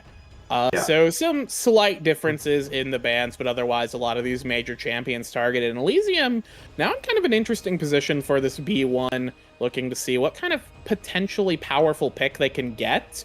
I will say, thinking about it, I knew that Dilly was on Elysium, but now it makes sense why they B1 Lucian. Lucian is far and away Dilly's best champion. He's an absolute monster on it, as we saw. The Volibear here, great flexible pick, doesn't really give a lot of info, and it's just kind of a solid option. Meanwhile, the Sejuani Hover, it's been a while since we've seen, at least I've seen Sejuani out on the Rift, and yeah, she'll get locked in. Okay, so I'm guessing we're going to see some sort of really strong melee lane coming out with Dorado. Kind of interesting to see that already with... that would that's be a strong one. Strong melee, for sure. Yeah. Oh. Or we could not pick Syndra. Okay. Do we have to pick Syndra this early? Yeah. Can we pick like a different champion? Yeah. I guess we're picking Syndra. Yeah. Not a big fan of that. Especially into Volibear. Don't think it's very good into him. But no, it's not. This is not particularly. Technically, this could be like Syndra AP carry. I don't know if that's like in the cards. As we do have the Diana picked up here. Elysia bringing some heat here in our second game. Guster Posey does like the Diana pick, so this is also a mid lane counter pick, is it not? I'm pretty sure Diana's good into Syndra. Is she not? I mean, you have to contend with Scatter the Weak, stopping you from dashing in, but otherwise, I feel like Diana works as well as any other kind of melee engaging assassin into the Syndra, which is pretty well. That is if it's played, but I'm looking at Evil Maze cool. It doesn't, at least from at a glance, it's not in there. We do have the Xayah will be the lock-in for the side of Dorado, so still not picking that strong melee up in top side to pair with Sejuani quite yet. Maybe holding off on that as both teams. We just hate supports here. Yeah. We want supports dead. For Feel as low long as inflated roll, possible. get them out of my games. Powerful stuff. Yeah. I'm guessing you banned Rakan here, right? Because then that's really good for Dorado, I feel like. That's who I would assuming they're banned. I think there's going to be some sort of other enchanter here again. Renata, sure. That's fine. I probably wouldn't have banned that because I think you want that on your team. Okay, Rakan's up. Yeah, they gave over Rakan. I guess it doesn't look like, again, at a glance, something Arrow... wait, I'm looking at the wrong team. All right, taking a look at a hat. Yeah. It's not really there either, but it's not like Rakan is the most complex character in the game. Is a support. One of the more difficult supports, for sure. Okay. But never mind. We have abandoned our husband for fish. We are doing this once again. I hate that pick here a lot. It's really bad. It's no disrespect. It's not looking good. Yeah. I don't get it. Can you break it down? What's the theory? I think the theory is it gives you pick potential with Syndra and Sedge and Xayah, right? Like you have a lot of really high DPS target onto one person, but I don't think you're gonna get a lot of that pick potential. I think your team's about to get wombo comboed. Yeah. I mean, if we get the lockdown from and we could see a potential R5 that makes it all make sense. We're still looking for the strong melee. Is the strong melee in the room with us right now? Cassante will be the top lane blind that will be revealing the Volibear is jungle. So Dorado got some options. If they just pick the Ambessa here, I'm gonna be so sad. By the way, just get that. Let's get on the table now. If we do finally pick the Ambessa, which would have been good 4 picks ago, I'll be so sad. Did we really save our counter pick to get Renekton into it? Cassante. R5 Croc. It's R5 Croc, everyone. Same as it ever was. It never sure, ends. whatever. Okay. Well, good game, Elysium.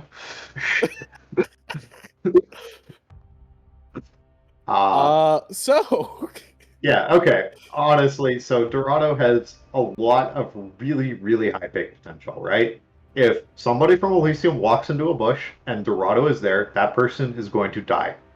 I don't think it really matters even if it's Cassante or Volibear. If Syndra combos you and you get Nami bubbled and Renekton and Power W'd and Xayah rooted in stuff, like, you're going to die. So Dorado has that going for them. Do they have anything else going for them? I don't really think so. They have engage opportunity with the Sejuani this game at least, which is nice to see. They have almost no synergy with her though whatsoever. Like there's not even a support that's melee, like Rakan counts as melee for Sejuani passive. Yes. Not to keep harping on this fish pick, but I don't get it, but whatever. I don't think Syndra has like that much setup to get like a lot of really engaged combos, and especially into this like Diana Volibear. That signals to me like you're going to scatter one of them and get flashed on by the other and die a horrible death. So I don't think you can ever skirmish as the side of Dorado unless you have push somewhere, right? Is Renekton going to outpush Cassante? I guess for a while. Technically, like that's such a sad win though. It's like it's like wow, who cares? It's awesome. Our Renekton is like 5% more optimal than the Cassante and the side lane split push. We really did it, everyone. We got the counter pick that we were all waiting for. Yeah, I don't know about this one personally. Like I have some pretty bad hit rates in terms of predictions, but there's no way, right? It feels like Dorado's comp is really good at killing one guy in particular, but Elysium's composition is 4 or 5 guys. So what do you do after you kill the one guy? If this Sejuani was a Viego, holy crap, this team looks so good all of a sudden, right? We might be getting baited. We've been updated and informed, and you know what? I kind of don't want to talk about it until we're in game. I want to get the twist reveal for our audience. Unless you want to say something. I don't know. Sure, we'll talk about it when it happens in the actual game. That's a weird one. It could be bait. It could be bait. Bait used to be believable. If that's not bait, I think Dorado has a chance to win. All right. Really bad. But it was bait. Okay, we confirmed it was bait. Okay, never mind. Elysium wins. Let's go 2-0. All right. We did it, everyone. Elysium probably win this game unless Dorado just hit everything they need to for 30 minutes straight, which technically could happen, but that goes for anything in life. So with that said, we're going to throw it to a quick break. When we come back, we'll be in on the Rift. We'll see if Dorado can claim victory from the jaws of draft defeat, or if Elysium will clean this one out and give us a 2-0 for our first series. We'll see you after the break.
Keep moving on.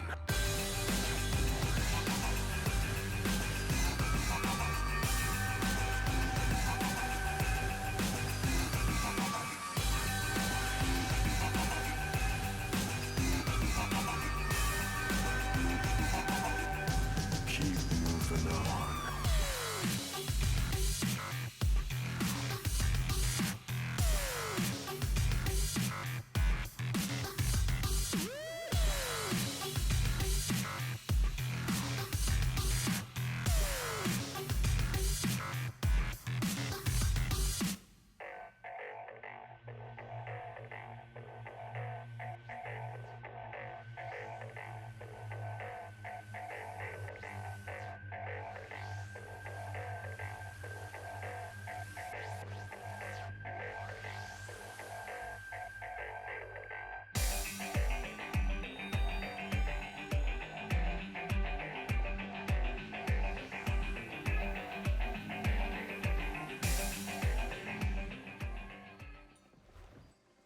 Welcome back, everybody, here on the Rift for Game 2 of our first series of the night between Elysium and Dorado Gaming.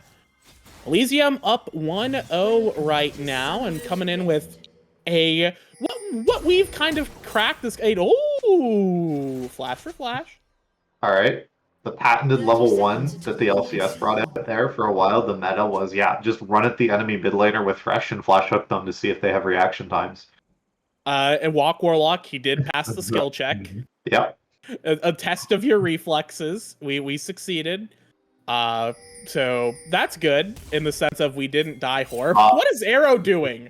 Y'all? Okay. Congratulations on getting first blood, guys. He doesn't have flash, Hold so on. He gets might stunned. get out of no. Yeah. Never mind. Well, was it worth? Think of the vision score we got though. How many players have walked through that ward? The value of the vision score. Huge. And also, Sejuani got the kill, and not somebody that like matters. So. Hey, just you wait. I watch Contracts play Sejuani in 1v9 at MSI. That is actually true. Walk Warlock's going to build Hearthsteel, and it's going to be the most stacks you've ever seen on it. Just you wait. I'm perversely hoping that Dorado somehow wins this game despite having what we both consider to be a pretty abysmal draft. We could just both be coping. So, we'll have to see. That's a hook connecting. Yeah, hook will connect. Dilly. We'll get some damage into a Haya Cat, but, you know.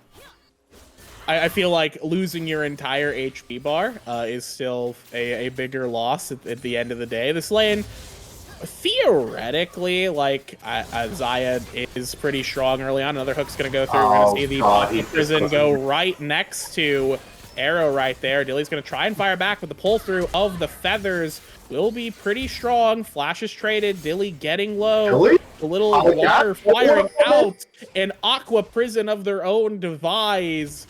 As that will be a Haya Cat picking up one, trying to go for another one here. Pull off, trying to close the gap. The hook comes through. We hit a fish, and we die for it. The fish is a friend who is very lethal. And yeah, oh no. Uh-oh. Yep. We said you just have to hit. It's like me playing blackjack last night. You just keep getting 21 and you make money, and it doesn't matter how bad you are at knowing when to hit or not. Just keep hitting 21. So we've got, I would say that's one natural 21 so far. Yeah. Would you say? Yeah. Just hit theory is in progress. Yeah. It's gonna succeed. There is no way we lose here for sure. In the top lane, CZI gonna get a push in, gonna get that reset. Guster Posey on the move, very easily getting a faster clear than the Sejuani. We'll get that crab, but may get stopped off of the reset here as Walk Warlock is gonna try and set something up with Arrow. Arrow taking quite a bit of damage right now. Aqua Prison gonna land once again on the Dilly. Walk Warlock gonna get the slow tagged onto Arrow as now Dilly is going to have to walk away here. Walk Warlock not able to get anything else, as that's another kill in the bot lane right here, as Pola picking up another. Walk Warlock on the waiting in the wings, and yeah, that's huge. Is it ever that you just go, all right, I now need to build lethality and just accelerate this game as much as possible? Probably not, considering there's a Cassante. Yeah. Probably ignore that thought. It's intrusive. Don't listen to it. It's one of those thoughts you don't listen to. That's the thought that loses you the game. But think about it.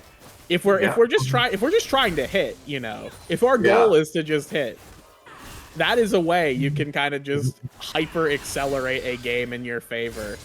Even if you throw it away. Man, gotta say, big ups to Pola and Ahaya Cat. Was not expecting them to pull out the real powerful gaming on the bot side. But man, they've got a huge lead. I mean, especially considering that Arrow's hit like 4 hooks already in the bot lane, right? Trouble killer? Yeah. Gonna be forced to walk away. The question is, were they hooks that they wanted to hit? That's the real question. As Guster Posey is gonna get a stun into the lightning crash, into Trouble Killa, just getting a big chunk of HP off of this Renekton, who sad crocodile noises is gonna just have to reset here. This wave is not coming for him anytime soon. Yeah, I think CZI screwed up his freeze, but maybe not. It's slow pushing. Yeah, it's not a perfect freeze, but I'm not gonna claim to know how the freezes work. I never learned. That's why I stopped playing top lane. You know what? That's fair enough. Wouldn't wish top lane upon my worst enemies. Me neither. As someone who is up there, it is definitely not enjoyable 90% of your games. Yeah, I gotta play more enjoyable roles, like jungle, of course. Yeah. As Walk Warlock will Guster Posey, I went for the steal, flash the wall to try and get that, but did not get the 50-50. Walk Warlock did some practice between games and secured that one. Yeah, fortunately nobody had a black, I would say. So 2 blackjacks. We've hit twice. Yep, we all on red. It hits. All on red. It hits. We're just gonna win this as roulette. It's not blackjack. Yeah. I was about to say, we're up $10 right now, at least on the casino. We're playing low limit blackjack. You know, it's $5 a hand. Yeah, we'll see how much money we can leave the casino with. And hopefully we actually get to leave the casino instead of getting our liver taken. You know, that would be a little unfortunate. Yeah. We go 2 down in debt. That's what happens, right? They take your kidneys. That's how it works. That's what I think happens. Oh no, Arrow's found another hook onto a Hayakat. Lantern gonna bring Posey in. Cleanse gonna go through a Hayakat burning down from the Ignite. Dilly trying to get a few more autos in. The Archer's focus will clean that one up. As Pola will drop here, first successful hook for this bot lane of Elysium. I don't want to say first successful hook. There's been a fair amount of them that have been pretty good. Hook that amounted to something beneficial for this bot lane. Okay. Sure. Rather than misfortune striking. Alright. Do we get double W comboed and die? Yeah, speaking of misfortune, CZI is going to get taken out. Walk Warlock on the side here. That powerful melee in Renekton will take out this K-Sant. As Renekton will get some swings at this turret here. No TP from CZI. Might see a plate go down. That's pretty decent. Yep. Don't think we're really able to contest these grubs here. Guster Posey is going for this Cosmic Drive Rush on Volibear Jungle that you still see so much because it gives you so many stats. I'm assuming we have Jack of Trades here in our secondary tree. Mm-hmm. Yep, there it is. Yep, Thrift Shop Volibear. We're gonna be seeing that this game. Classic. Always interesting to see. There's always all of the builds going thrown around in those Discord servers and stuff of, oh, I found the new secret thing if you only need to spend 900 gold to get 4 stacks, and you look and there's a glowing mode in a man's inventory, and you just go, what the hell is this, man? Oh no, this is, so, I don't like where this is going.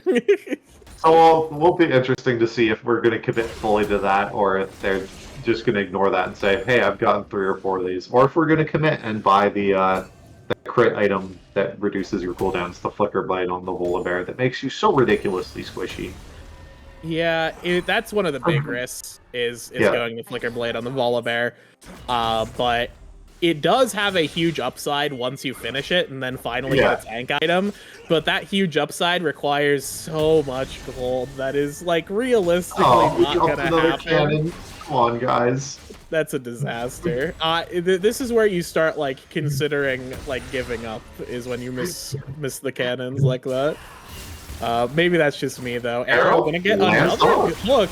Yo-Yo's not even moving to dodge that one as the tidal wave goes through. We'll keep the CC down. Evil May not taking the lantern out as Guster Posey will get a stun, try and fire back here. A Hayakat taking a bit of damage, so a lot of HP chunked out of Dorado here. As the rest of Elysium feel pretty alright. Walk Warlock is healthy, though, so we'll see if that amounts to anything. Yeah. Noticing that Trouble Killer is trying his best to just play around these Cassante W's as much as possible, more or less saving his slice and dice for that, instead of trying to go for these enhanced W's, which is generally how you play Renekton. Yeah, it's I'm glad we're having to play suboptimally and to survive in the lane that we picked for ourselves, as Pola gonna get hit by another hook, but that is a pretty good Aqua Prism to stop Guster Posey. Arrows pulled back, the feathers pulled back through. Guster Posey does not get rooted, though. Okay, but Walk's here, and he's gonna let these. He's gonna get the biggest Heartsteel. There it is, the first Heartsteel stack. Yeah, Glacial Storm, Heartsteel stack right here, plus 19. We have Heartsteel on a jungler. I'm gonna crash out, everyone. This is great news. It's the contract special. It's gonna get so many. He's gonna get so many sacks. The value here is gonna go. Invest now, everyone. This is the actual investment. I mean, again, if we're just gonna hit, we might as well just hit everything. Yep. Oh man, Thresh goes for the steal there. Those are 2 pretty good Drakes to get. Yeah, 2 good Drakes into the cloud. That's probably the best one on the map if you're just trying to accelerate this game. Yeah. It's coming together. Blackjack, baby.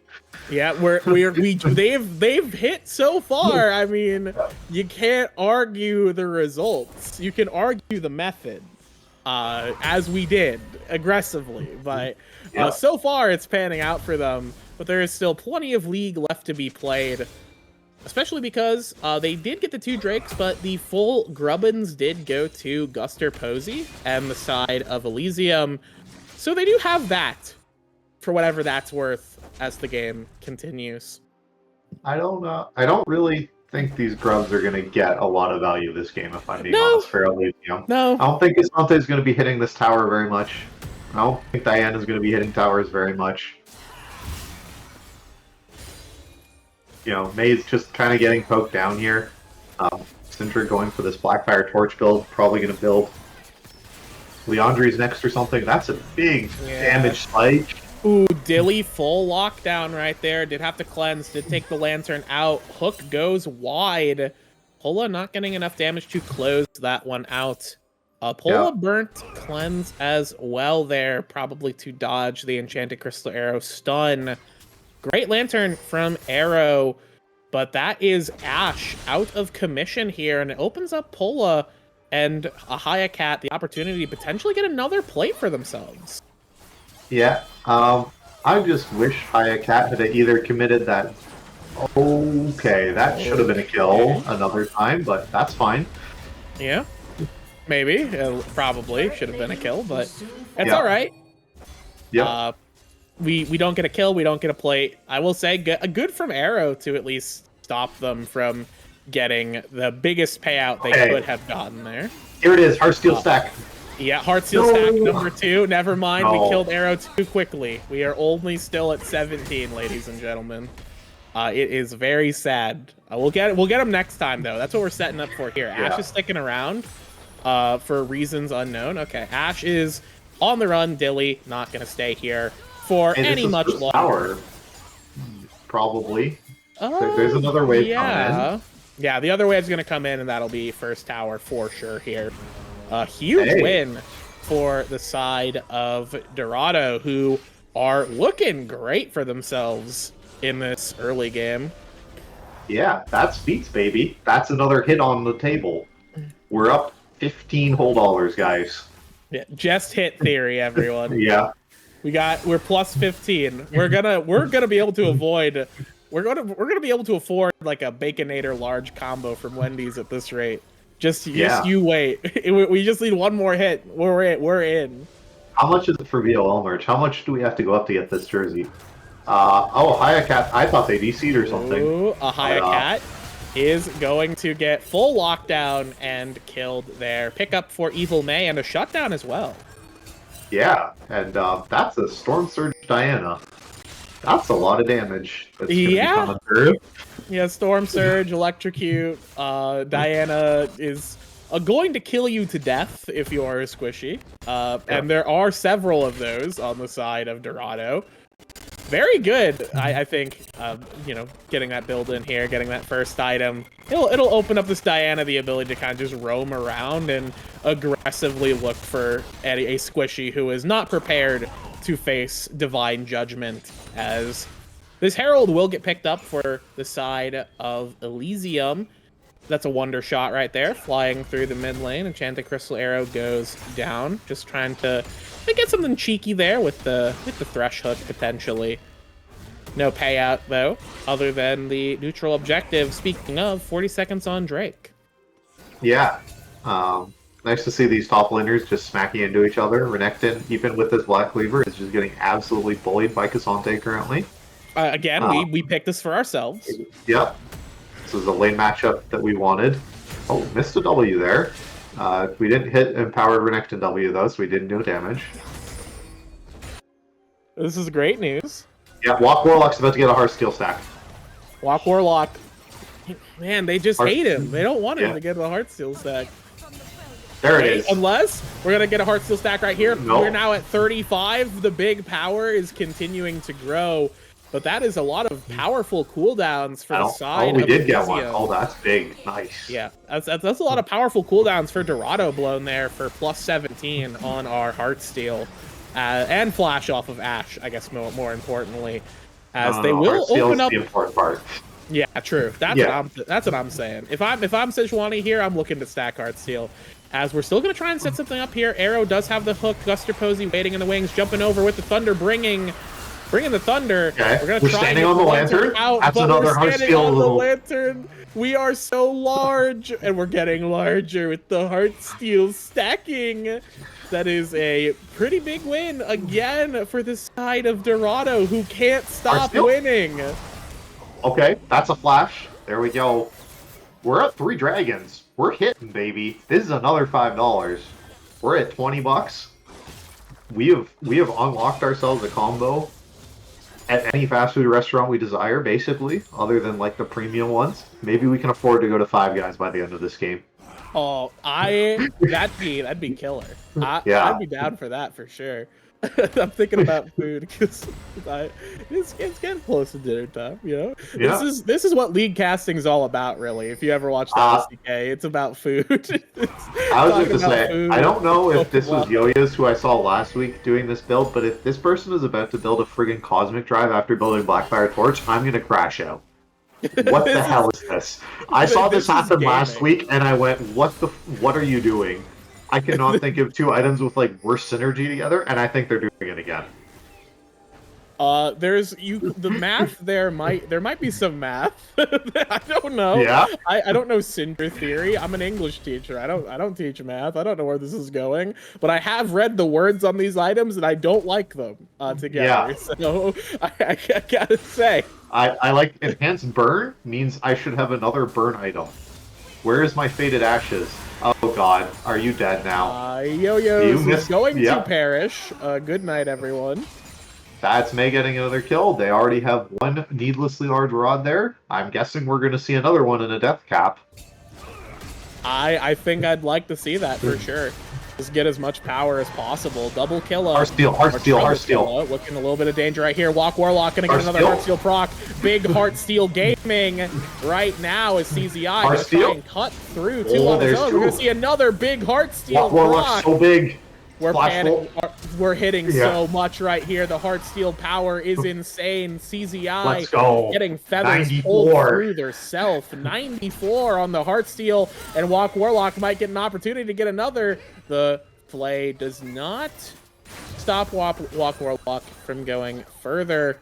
Guster Posey super low right here, and you see the dagger there. That indicates we're gonna see the Flicker Blades come Arrow, through, which you I cannot think. be here. There's no way he lives after this, right? I think they're gonna let him go with the warning. They're gonna let him go with the warning. They, I guess they didn't, other than Tidal Wave, and Aqua Prison, and so Wani's whole kit. You know, it was gonna be a little bit too risky to lock that guy down. So there was no non-committal CC that we could throw there whatsoever. Yeah, it was all in vital. Yeah, and Walk Warlock is gonna get recall interrupted right now, but I don't think there's going to be any further follow-up. Guster Posey going to try and make it happen, though. Will at least be able to get the Scuttle Crab. Definitely, this Volibear's very far behind right now in terms of tempo compared to the Sejuani, which is exactly where you want to be when you're doing the build that requires you to get 9,100 gold before you actually become useful. Okay. There's no way. Where are we taking this, Harold? Where are we going? What are we doing? Harold? What happened? Dilly's dead. Okay. Dilly dies as Arrow decides to go for a drive. This is why we don't let our supports drive, dude. This is why their licenses need to be revoked. What was that? That was.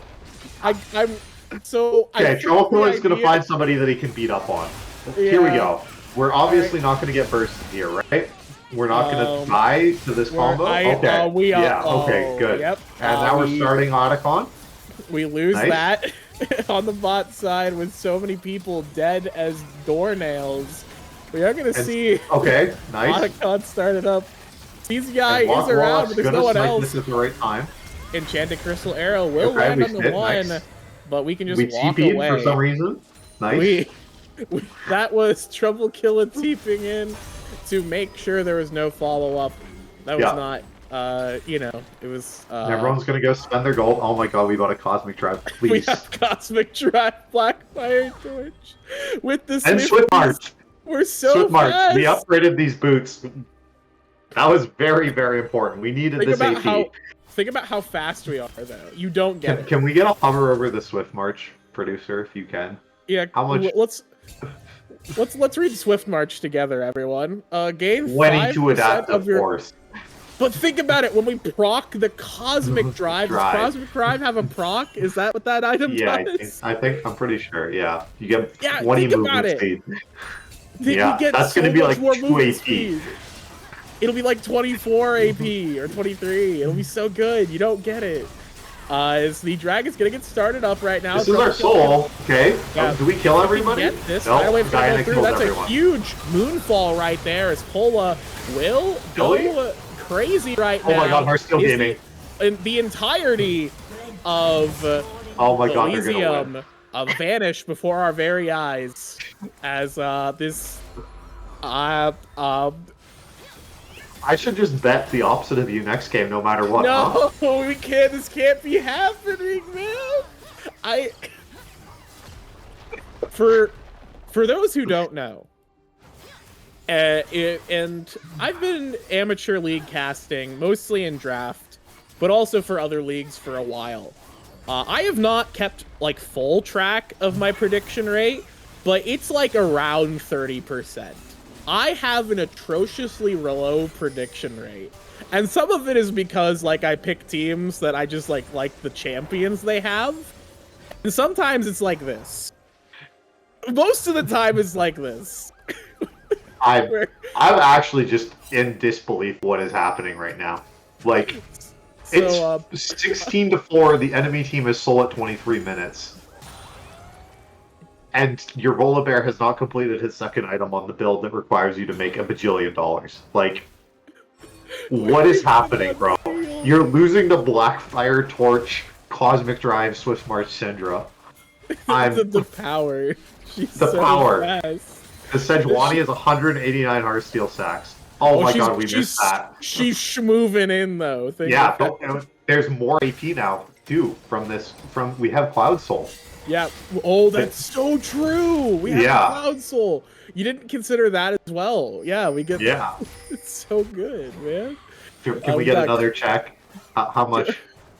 How much adaptive force do we have? Yeah. I gotta know. 23, y'all. We got 2 more AP from the last time. Might as well, like, we should have had Celerity, I think, as well. Yeah. Celerity from Blue Tree. We should have taken Ghost instead of like Flash. Yeah, we just got play build Syndra like Hecarim. Think about it. It would be really funny. The power is unrivaled. Baron is spawned. You're just starting this on full vision, I guess. What? Sure. I don't think there's really anything that Elysium can do here. The champions are so far behind. Yeah, you just randomly come in here and die for now, right? Okay. We're gonna use Nami Tidal Wave, okay? Okay, Heartsteel Gaming dies instantly because we are at 0 items. Arrow also vanishes. Billy's just getting killed by Renekton. Evaporating. Yep. And now we do the Baron.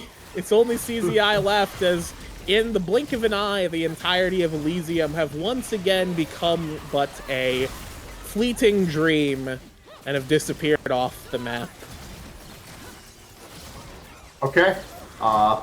Sure. So this game's officially over now, right? Because you get this Baron and you reset. Syndra can do whatever she wants. She's got her build on lock. She's grooving and moving. She's full build. That's the crazy thing. Is it actually can't get better. All right, but if we upgrade the Dark Seal, think about it. Yeah. Think That's about gonna it. give us some actually ability power. No, we're not. This is like the one time, man. I'm crashing out. What is happening, man? It has to be me, right? Like, yeah. The draft league has followed me. I love these players. This is incredible stuff. I'm so glad I decided to cast today. This is insane. Okay, we're in the correct spot for pull-up. We're in the side lanes. This means we can't get flanked as easily by this Diana, who's going to one-shot our bloodline. So we're here in the side lane. This is good. I like this decision from Dorado. We're getting in the free towers. This is a lot of money. That's a great flash. I think we had enough movement speed to dodge that, but okay, sure. Arrow's just walking into the enemy team. Heartsteel? Yeah. Heartsteel is going to proc right here. Tidal Wave goes through. We do get one taken out autoing here. so much, and he's tickling them. Yeah, look at all this damage. Dilly is firing 100 shots that do absolutely no damage, even with the Kraken, even with the Runons. Could have built the Kraken Ginsu's suboptimal itemization. Didn't even know Runons was still in the game as a TFT joke right there. Yeah, this is the Ash build apparently. I hate it. I was asking about this a lot on the cast last week and went, where's the good item? And apparently you just don't buy one, so that's interesting. But when you think about it, if we have the slows, we can tag people with the slows, specifically the Syndra, who, wait, but she resists the slows because of the Swift March. Oh no! Okay, and this game's over. They won. This, I think, was the greatest game we've got to see, as the Baron is all they need to take down the Nexus in 28 minutes, sub 30 minutes. Dorado absolutely run the dog car over Elysium's bodies and back it up over them.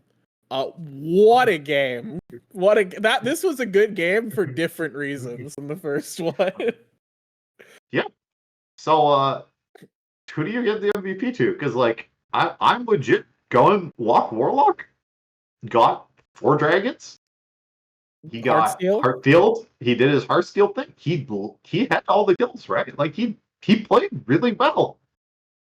I will say, if not Walk Warlock, I do think that Nami played pretty well. A Hayakat in the bot lane set up a lot of good stuff with the Aqua Prisons and the tidal waves. But yeah, I feel like it really is just Walk Warlock. They did so much this game. Although it really feels like Elysium found every opportunity to lose this game. Yeah, they went and they tried to gamble and they got a 2-7, like 6 hands in a row, and went, I don't have any money anymore if we're just going to continue the gambling terms. I went to the casino last night and had a great time, by the way, for all those wondering. I was definitely up money. Yeah, Dorado have cashed out. They're leaving with like $50. They're ready. Yeah, they're gonna have a fantastic late night meal somewhere. Yeah, not sure necessarily. Oh, they're getting some incredible merch, perhaps. Yeah. But anyway, yeah, Walk Warlock with the win. I would say he gets the MVP. And would you be in agreement, or do you think the high account deserves it? No, it's Walk Warlock. It's, okay. With that said, I think somehow we are going to Game 3 in this series. Yeah. As I look over at the 0 points, nobody else bet in chat other than me. I bet 80 points on Elysium because I lost all my points in Game 1, and I'm back at 0. So we'll see how Game 3 goes. Yeah. After this break, who will claim our series here tonight? It's a real back and forth slobber knocker. Could be anyone's game. See you then.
Hold down the reckoning, bring back hope and peace, restore our gloria to live. Welcome back, everybody, here for Game 3 of our series between Elysium and Dorado. Dorado pulling out, truly hitting big at the casino in Game 2. And now we're going to see what they can buy with that in Game 3. As Elysium are probably as confused as we are as to how that game went the way it did. But now they got to collect themselves. They are still on blue side here. Dorado still on red. I wonder what kind of game plan Elysium has for themselves here now that they've dropped a game. Still sticking with similar bans from Game 1.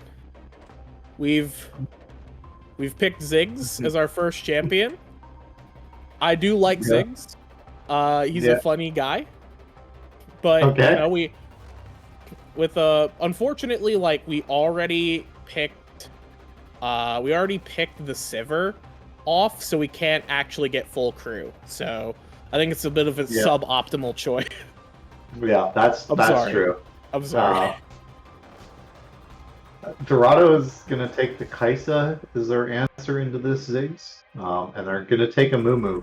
Taking that Ziggs, that's one of the power picks that's really good with Ziggs because it makes it so you can land that Mega Inferno Bomb. Also really good with Kaisa because it gives you a dive buddy.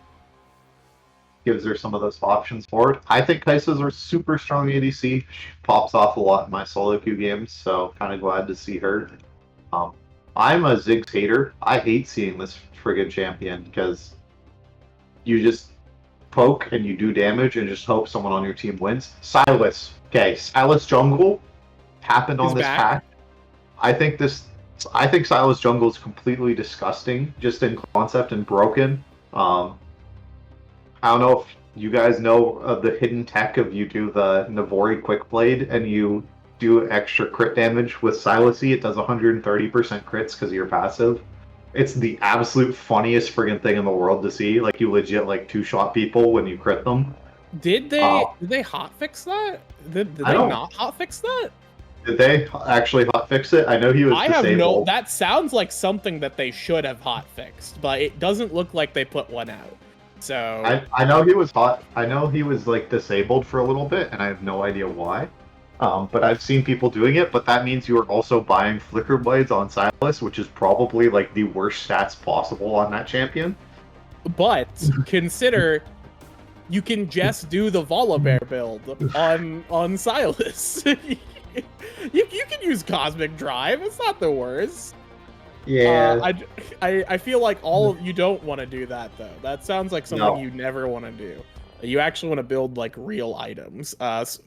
In other support-related options, we're tired of banning supports in our second round of bans. We both just traded our supports here, with the Braum picked up for Elysium and the Karma picked up for Draft. I am Braum's strongest soldier. I am his biggest fan. Anytime Braum is picked in a Draft League game, he wins.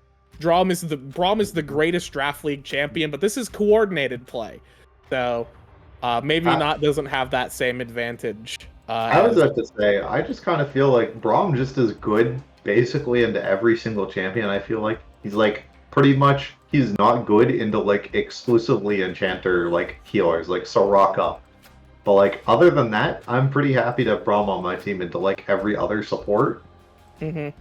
So I'm a big fan of that champion. We see that Dorado banning ADCs, thinking that this is just Ziggs mid lane. I don't know. I guess it could be you picked like double AP with Silas jungle and Ziggs mid. Yeah, maybe you need an ADC. I feel like you don't want to do the double AP with AP mid, AP jungle because that makes Silas. It makes both Silas and Ziggs, their damage becomes a lot less effective. Yeah, so it's Corky. Yeah, maybe. Corky. Unless we're playing Unless we're playing Corky, Braum, bot lane into Karma Kaisa. Which that doesn't sound like a good time, but also Yeah. I feel like if I'm picking Braum with Ziggs, I feel really sad just about my life. Yeah, your job is to press E, I guess. If you're Braum. Are we just blind picking set? We're just saying, yeah, I'm better than you? Okay, sure. We are aura farming right now. Yeah. We're standing here, we're saying counter pick me. Do it, coward, you won't.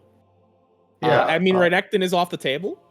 Yeah, that's true. There's not the big shield burst, but Rumble's up, Urgot, like Scion, like there's some really, really volatile counter picks available. I think Urgot here is absolutely disgusting, but sure, whatever. That one's fine. Good enough. Yeah. Good enough. It is a lot of AP though. Dorado's team is like 4.3% AP or 4.3 AP champions. But at the same time, Elysium's is also, I guess, a bit more balanced with Corky, since Corky is AD now. I don't know. This is an interesting draft from both teams. A lot of champions I didn't expect to see. A lot of combinations I'm still not entirely sure about. But yeah, I was going to say. So I'm currently sitting here looking at both of these team drafts and going, I hate both of these teams. I would if I didn't see the other team on the screen, like if I was just looking at and I just saw Dorado's team, I'd go, wow, that team looks like it's gonna lose. And then I look at Elysium's team and I go, wow, that team looks like it's gonna lose. So I don't know where to go with this one. It's like I'll predict first. I'll make the first prediction. Yeah, you fall on the sword and I just go on the other side. Okay, we got it. So I'm looking at Silas here. I think Silas is gonna be like the biggest piece here in terms of this game. There are a ton of really good ultimates for Silas to get. Obviously Curse of the Sad Mummy is huge, but Ari ultimate is huge. Death Realm is pretty good as well to steal that. Kaisa ulti is pretty good situationally. The only one you don't want to click is Karma, but you likely don't care about that much. There are a lot of really good just buttons for Silas to steal. And if Braum and Set just kind of itemize AP, it becomes really difficult for them to actually die unless Kaisa gets hyper accelerated. And that makes it pretty bad for Set, for the Mordekaiser, who is likely going to try and pull Set into the Death Realm, at least in the earlier stages of the game. So I don't know. I like Elysium's comp more, but that's likely maybe just Braum. Maybe it's just I believe in Braum. Yeah. No matter what. So yeah, my thing is, number one is this Braum doesn't have very many useful things because he's not tagging his passive on anyone this game, right? No. No. He doesn't really have anything to block. No. He's got a powered Kaisa W's to block basically, and Karma, Monster Key is. I think Silas is going to get Death Realm by Mordekaiser every single fight. Is my guess. Is how this is going to work. And I'm really hoping it's not, but the Corkies I've been seeing in my games recently are building this stupid Bruiser Corki thing. Because Corki's just that champion. Once you get to 4 items, it doesn't really matter what combination of items you have. You just start doing ridiculous damage. But people are playing the Bruiser Corki, that it's Black Cleaver and Manamune and stuff like that to just be So I'm guessing that's what we're going to see out of it, and I hate it. So that's another start against Elysium, why I think Dorado's going to win, because you voted for Elysium, so I got to say Dorado's going to win. We've learned this. All right. Well, we'll see if your counter pick on me ends up giving you the correct prediction. With that said, we're going to go to a quick break, and we'll see how the game goes when we get into it after the spectator delay. We'll see you in a few minutes.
moving on.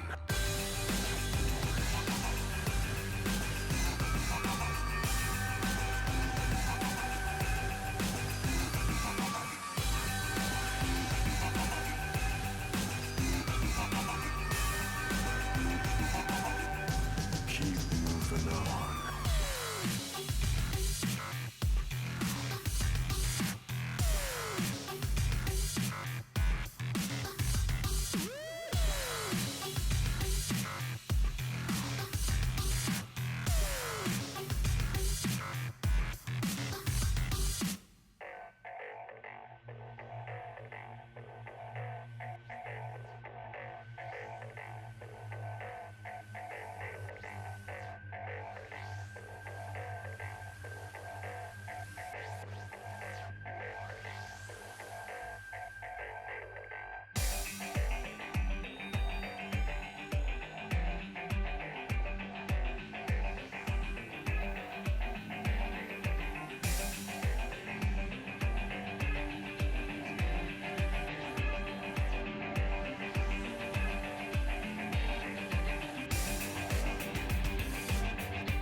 And they say I have a grim sense of humor.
Hello, everybody. Welcome back to our series here, our first series of the night. Game 3 between Elysium and Dorado Gaming. Elysium on blue, Dorado on red. I am once again Becky Rito with Storm here on the desk. And, of course, holding up the desk. Shoutouts to Wookie Monster, as always, on production. And we have... After the shenanigans of Game 2, we are back to our 5-point line of scrimmage. I think both teams are okay with that, especially Arrow, who had a bit of a comically bad start in last game with the ambitious Hex Flash over the wall to get a ward onto Wolves of all places. Yeah, I'm also a big fan. I've never seen this Braum skin. Does he have shawarma on his shield? I have no idea. I've not seen this Braum skin either. That's pretty sick. I'm pretty sure it is. Yeah. Okay. Yeah. That's crazy. That's that skin a is sick. Skin. Okay, that skin's nuts. Yeah. I'm playing Braum actually. I never doubted Braum. He's the best character in League. Okay. So in terms of pure aesthetics, Arrow definitely winning in the bot lane right now. Yeah. The Assuming this is B Ziggs mostly is also funny. this is mostly just going to be Ziggs pushing into Kai'Sa. Karma just going to kind of equalize that, make sure that you're able to shield Pola, make sure that this poke doesn't really connect on him very much. Offer some push out potential. But we do see both junglers pathing from bot side towards top side. They know where the action's going to be. There's two big burly men up there. They're going to be looking to fight to the death. Yep. Can't imagine that there's ever going to be a point where these two aren't sitting at like sub 50% health. I'm actually quite disappointed looking at them top lane that nobody's looks like they've touched each other. Yeah, after last game, we actually saw them take a lot of trades with each other when it was Renekton and Cassante. But now these two champions that like actually, Renekton and Cassante want to be trading aggressively too. But these are champions that should be trading aggressively. Come on, walk up and hit each other at least a little bit. Maybe we're waiting for some levels. I guess for set, you might want to wait until you have Haymaker to help you out. And I do understand waiting until you have all three of your buttons on Mordekaiser as well. So maybe we'll start seeing some actual combat between the two of them as our junglers move up through the rift. Both on their last camps of their clear. Scuttle Crab coming up pretty soon. As we're seeing the fight now. CZI doing a lot of damage here. Haymaker goes to the side as now she was on the other foot. A little bit of burn, a little bit of chip damage going into CZI. Trouble Killa with a... Muma's here. We'll have to walk through vision, though. CZI does get stunned. Lands. Yeah, that was flash blown. Second Banish Tosh is here. It's time for second breakfast. Waiting for the Haymaker. It goes through just right off cooldown. And CZI is able to get out of dodge.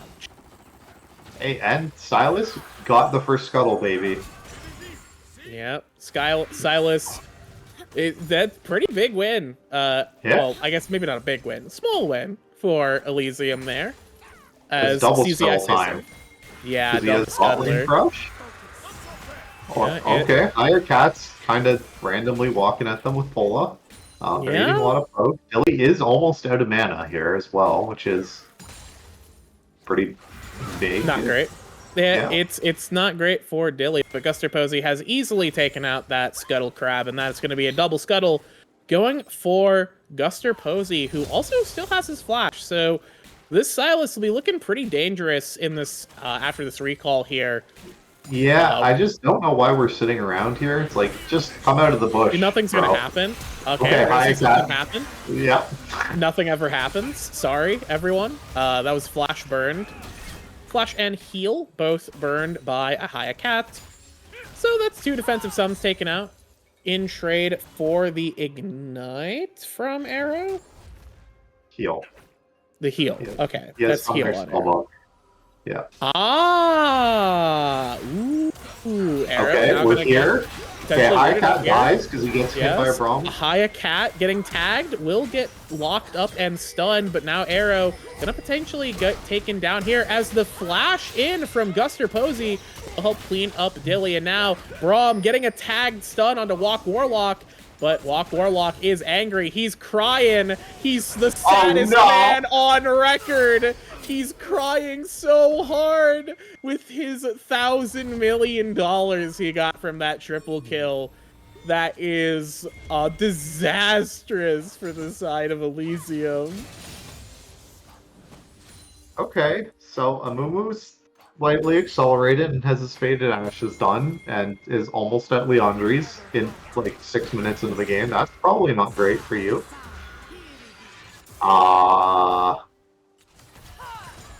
Yeah, I'm trying to struggle and think something, but hey, that's the team I picked to win. Let's go Walk Warlock. Yeah, great work.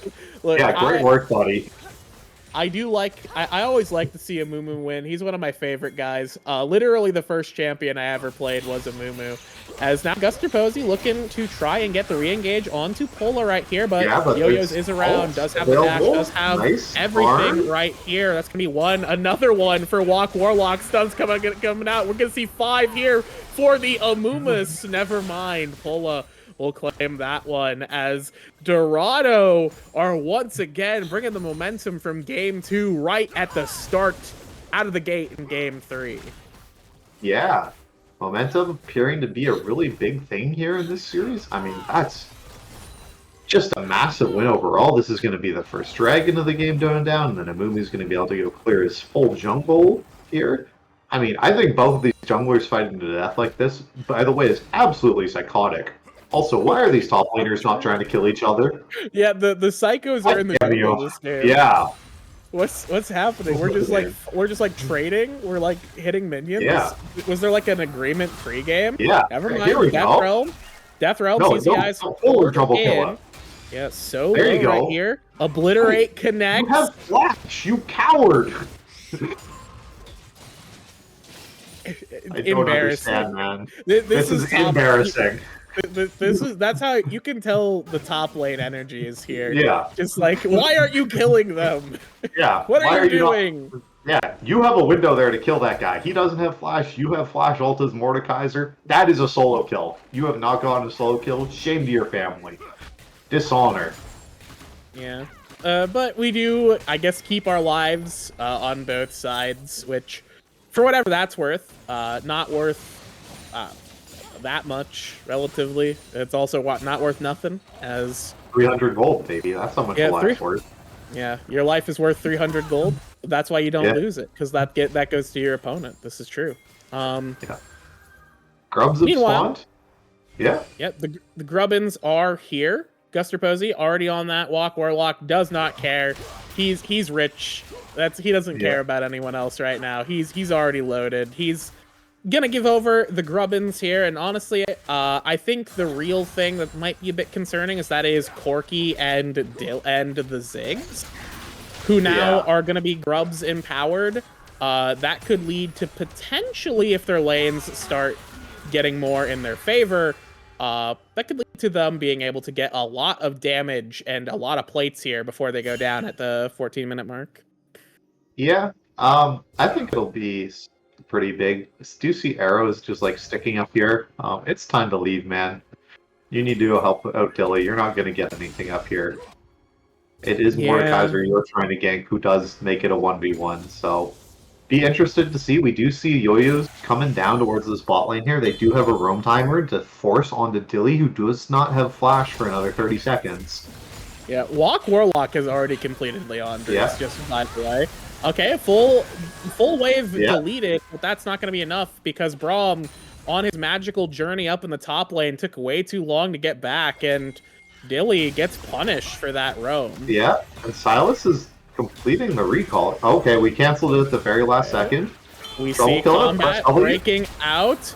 The Haymaker Playmaker getting taken out of town by the... Oh, God. By the Mordekaiser as... Braum Arrow is still here in the game and no longer is in the game as he has died. But also on the top side, Guster Posey does finish up Trouble Killa, trading one back into the Silas. Yep, was forced to burn the flash there at Silas, but was able to get the kill. Has their rocket belt done, giving them some more movement options and hopefully the ability to get onto some of these squishier targets. Has those Sork Boots finished as well. Pretty crucially on the top lane here, it is first item completed for Mordekaiser, and Set has not finished his Stride Breaker here. That was a great charm by Yo-Yo's there. I think he still died. Ooh, yeah, he is gone. Yeah, no way to really survive that. Even through the flash, just too much mobility, too much lockdown from the Silas. Yeah. Can't really get away. But good effort. The charm was good. Just not enough. Okay, and now we gotta see, where is Amumu going? Where is Walk Warlock, the Game 2 MVP? The Amumu with 4 kills and a completed item at had this done it like 9 minutes into the game and has just disappeared into his jungle to say, I need to farm, and is still somehow down in CS. Where are you going, man? Where are you gonna cry on? Yeah, I mean, he really is like he's gonna be the movement, the shaker and maker of this game for the side of Dorado. which is absolutely the position you want your jungler to be in. This Drake is coming up in about 30 seconds. A Haya Cat. Gonna try and get a channel. A Mumu revealed. And nothing. Nothing. Found nothing. Not the greatest look, but we do have Dragon coming up here in 15 seconds, so I wonder if anyone is going to die to this very obvious push cheese. But to me, Guster's about to kill somebody, isn't he? Yeah, Guster's gonna make this we missed E. vanish. We have the Curse of Saturn coming right down right now, but Walk Warlock is taking a lot of damage right here. Guster Posey pumping out the DPS with Dilly as well. Pola trying to fire back there with the killer missiles, but there is not nearly enough damage to follow up as Guster Posey walks away with his life here, taking one out. Yeah. That's a pretty good result if you're the side of an Elysium fan. Guster might have to just kite this red buff really hardcore. Never mind, he's got it. Just had to use our smite. Yeah, it's that easy. It's that easy. Because Walk Warlock will be first to the draw on this Drake, though, which I think, considering the state of things, probably will go over to the side of Dorado, unless, I guess unless they decide they'd rather go for another fight in bot, even though they don't have Curse of the Sad Mummy. Yeah. And no way to engage onto a Ziggs and Braum. Yeah, that was great. Okay, look at Ari. Do we get something onto Guster here? No, we're just going to get ran down.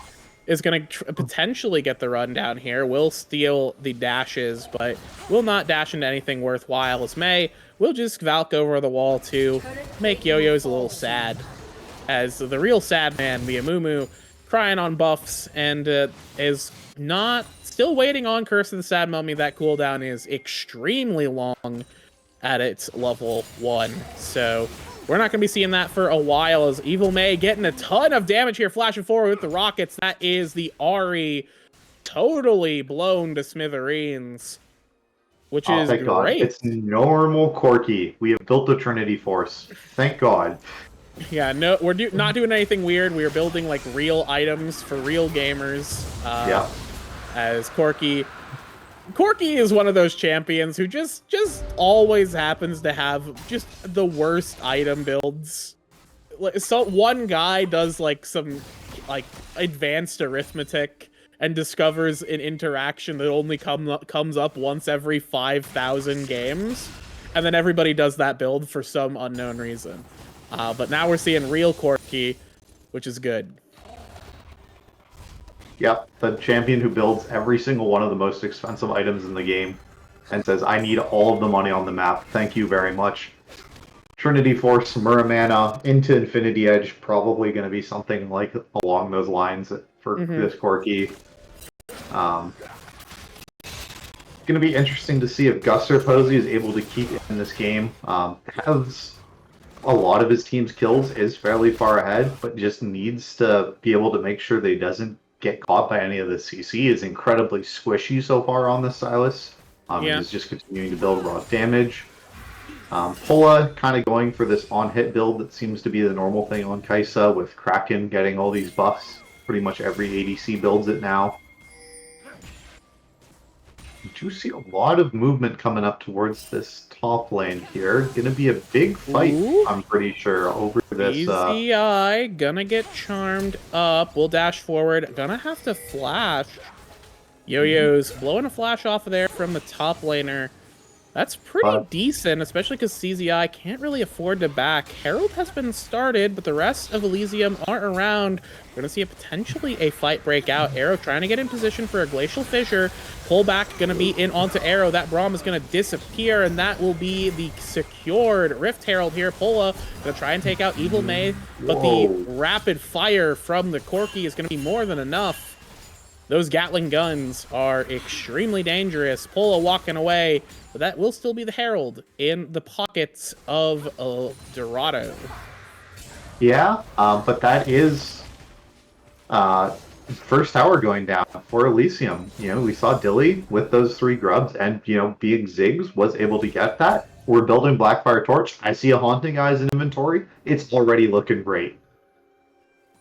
Yeah, we're actually building. Are you sure though? I feel like, you know, maybe the Ziggs would benefit from having a little more move speed. Yeah, maybe we need a Cosmic Driver, I actually. think we Maybe need to that's get the play. Cosmic Drive to go with the Black Fire Torch. Yeah. I think that's the real... I mean, it won, right? Yeah, it did win. It hit. So that means it's good. Doing the math. You can hit on a 17, right? That's a valid strategy. You can win. Just Yeah. hit. It's as we went over last game. This game, though, a little bit more more Nuanced? controlled, a little bit less wild. Yeah. Absolutely crazy to me that Walk Warlock was 4-0-2, like, at 8 minutes into this game or something like that, and is now 4-0-3, like, 9 minutes later. Has just, like, absolutely stopped doing anything but just farm. And he's still down in farm, which is yeah. I think, just comical. Yeah. I will say it is pretty just. We've seen the Amumu attempt to do things, but the pan out has not really happened. The Braum in particular in the bot lane with Guster Posey has done a lot of work in preventing this Amumu from getting a lot done, but as the game continues, we'll still see what this Amumu can be capable of. Obviously, the early effectiveness of this super accelerated Leandries is lost now that the rest of the champions in the game are picking up their first items. Even the Braum has finished his first item at this point, so it's a little bit unfortunate. Ziggs has now completed his second burn item, so building optimally. Kaisa also getting the big attack speed items this game with the Ginsus and the Kraken. Yep. Big ups right now. Trouble Killer also looks like they are in firm control right now. Top lane. CZI unwilling to fight this guy. What a coward. Go fight to the death, you guys. Please. Yeah, I mean, I get it. This Mordekaiser is pretty scary.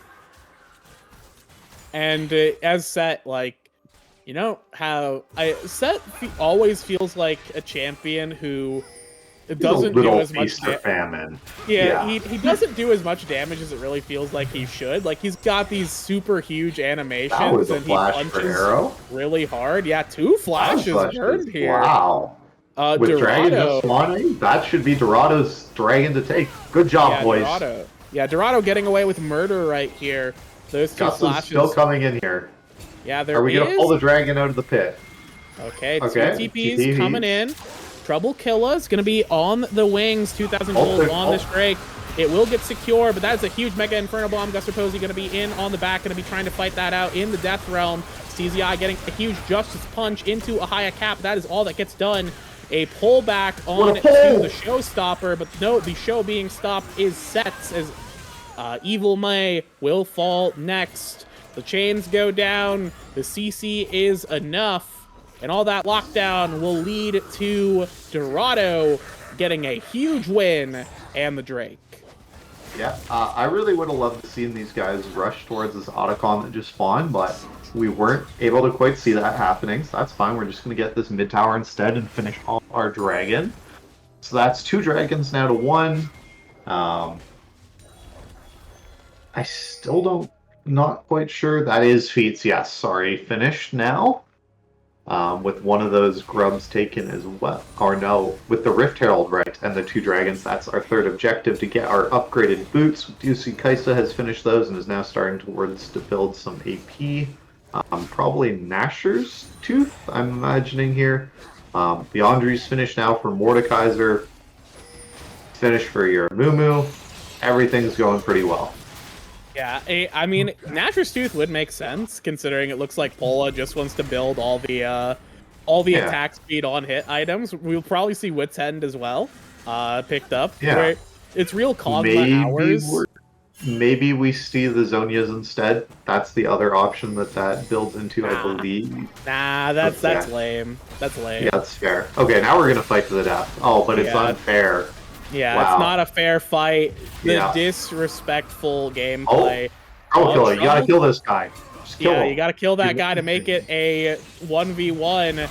but Guster Posey fighting back very well, and now Trouble Killa will not be able to survive. But this is Death Atacon Realm. down. Yeah, that's Okay. and yeah, 2 on blue invested top means that Otacon goes to red. As Dorado picks that one up, not having to worry about the jungler. And CZI may get a consolation prize of an outer turret, but that is not the best consolation prize, to say the least. Yeah, I mean, I really do feel like this game is starting to get more and more just being on May's back, right? As this Corki, you've been having so much time to free farm. You're like 10 CS a minute almost right now. It's all on you. So if the side of Dorado is able to get some of this lockdown, get these Curse of the Sad Mummies, Yo-Yo is able to hit these charms onto May, I think this game's pretty much won. But we'll have to see. Yo-Yo's looking here. Does have the Karma speed up, but chooses not to do anything. Yeah, will not bother getting much done there. Not really needed. And thank you, Pola. We see the bow there. It is indeed going to be that Nash's Tooth. I'm happy. I'm happy. Like Zanya's is probably like better or something, but Nash's is way funnier. So I'm okay with that. Yeah. And I feel like considering last game was very much we just hit, we're keeping that energy, keeping that momentum here. Dorado looking to just kind of bulldoze their way through this one with the little bit of a lead they currently have, but it's not so commanding that they can't lose it. As you said, Evil May is extremely powerful, nearly has this Muramana fully charged, and that is a huge spike for the Corki, getting that finish. The damage increase on your rockets, on your Gatling gun is insane. Yeah, but there is a play happening bot lane right now. Walk does have Q. Can we hit it? Yeah, does have Q. Will miss one bandage toss, but does not miss the Sad Mummy curse. But that's not going to be panning out to much because the TP comes in from the Spellbook Braum. The payout there is tremendous unless this becomes a dive angle. But bandage goes wide. Where's TP the from TP Ziggs is going to try and make something happen. Ziggs will be able to clear some waves here. Does have the Mega Inferno Bomb. Guster Posey around the side. Gets charmed. Walk Warlock in the back there. Doesn't have flash quite yet. Yo-Yo's looking for something. Dilly just clearing out the waves. Evil May's here. Till Dragon spawns. I guess we're getting a reset on Trouble Killer, and then I'm guessing he's going to look to come back here and TP. We do have TP on Yo-Yos as well. Guys, dragons spawning. Are we giving this one up? We've decided to give this one up. No, we're fighting We've got late. TPs. We're just going to be taking a really late fight here. No Curse of the Sad Mummy. We have the Walk is waiting. Oh my god, Let's it's see so what big. happens. Great lock-in from... gosh. no, the Curse of the Sad Mummy was stolen! And the Artist of Silas does it way better. The rebellion begins, going against the odds. We're going to see the Mordekaiser putting out a lot of damage, takes one out. Evil May will not win that one, missing a rocket. The Winter's Bite will chill Pola to the bones, but will not kill Pola to death, as that will be 3 kills and the Drake going over to Elysium as Guster Posey finds them salvation. Yeah, I mean, that was pretty much it for Walk. I feel like there was definitely an opportunity there that you should have just committed the R button. Sure, Trouble Killer wasn't there with their TP just yet, but I feel like that would have been enough with just the 4 of you to be able to land that 2 or 3 man ultimate. Oh, it's looking like a really, really close game, and it's a close series. We're still like, what? There's a 1.5k gold lead right now. That's basically nothing. It's fun. We just started hitting Baron. Oh yeah, we've decided to right-click Baron, and there's no vision.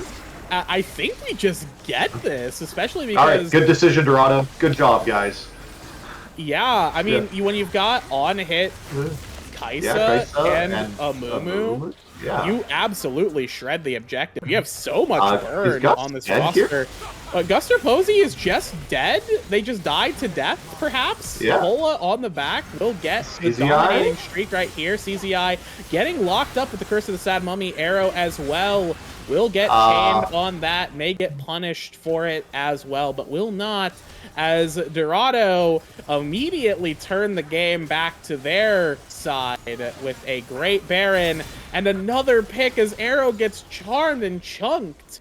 Will not get secured yet, but is very critically low right here. Evil May on the side, but not really a whole lot the Corky can do on his lonesome. Yep, with the health bars chunked like this and the Ziggs still being up, I don't think they're able to push even with this Baron here. So it is just going to be a reset. Troublekiller is going to get a lot of damage down here mid lane. Yo-Yos just needs a couple autos and this should be a mid tower down, which is pretty useful for them. Just something else you don't have to try and take this time to siege with. Arrow running forward with the shield. Okay. Yeah. Alright. Take a second, we can breathe. Yes, we can take a pause, take a moment, consider where we are, where we came from. Yeah, make sure to hydrate, folks. Take yes. that sip of water. Zanya's completed for Guster Posey, and it looks like Pola's going for the Zanyas as well. Evil May getting tagged, never mind, the action never stops. Yep. Huge Hunter missile into the Void Seeker and the Void Killer right there. High Cat's dead. A High Cat will drop. Pola did have to flash there, but Yo-Yos he's out. is here. Yo-Yos. Oh, what a reaction by arrows. Yeah, good step back. Does not walk into his own demise right there. We still have 2 minutes on the next Drake. 4 minutes on Baron. Baron is still up on... up on a couple of these Dorado members, so they can definitely still do something with this. Yeah, that's 16 now for Mordekaiser as well, getting that rank 3 ult. Same with Yo-Yos having it, which is pretty big. Pola, I think, is also quite close to hitting 16. They are really accelerated right now. Taking a look at the gold. Guster Posey going to try and make something happen here, but will get stopped by the Ahri, with the Malignance Fields just kind of keeping the Silas at bay.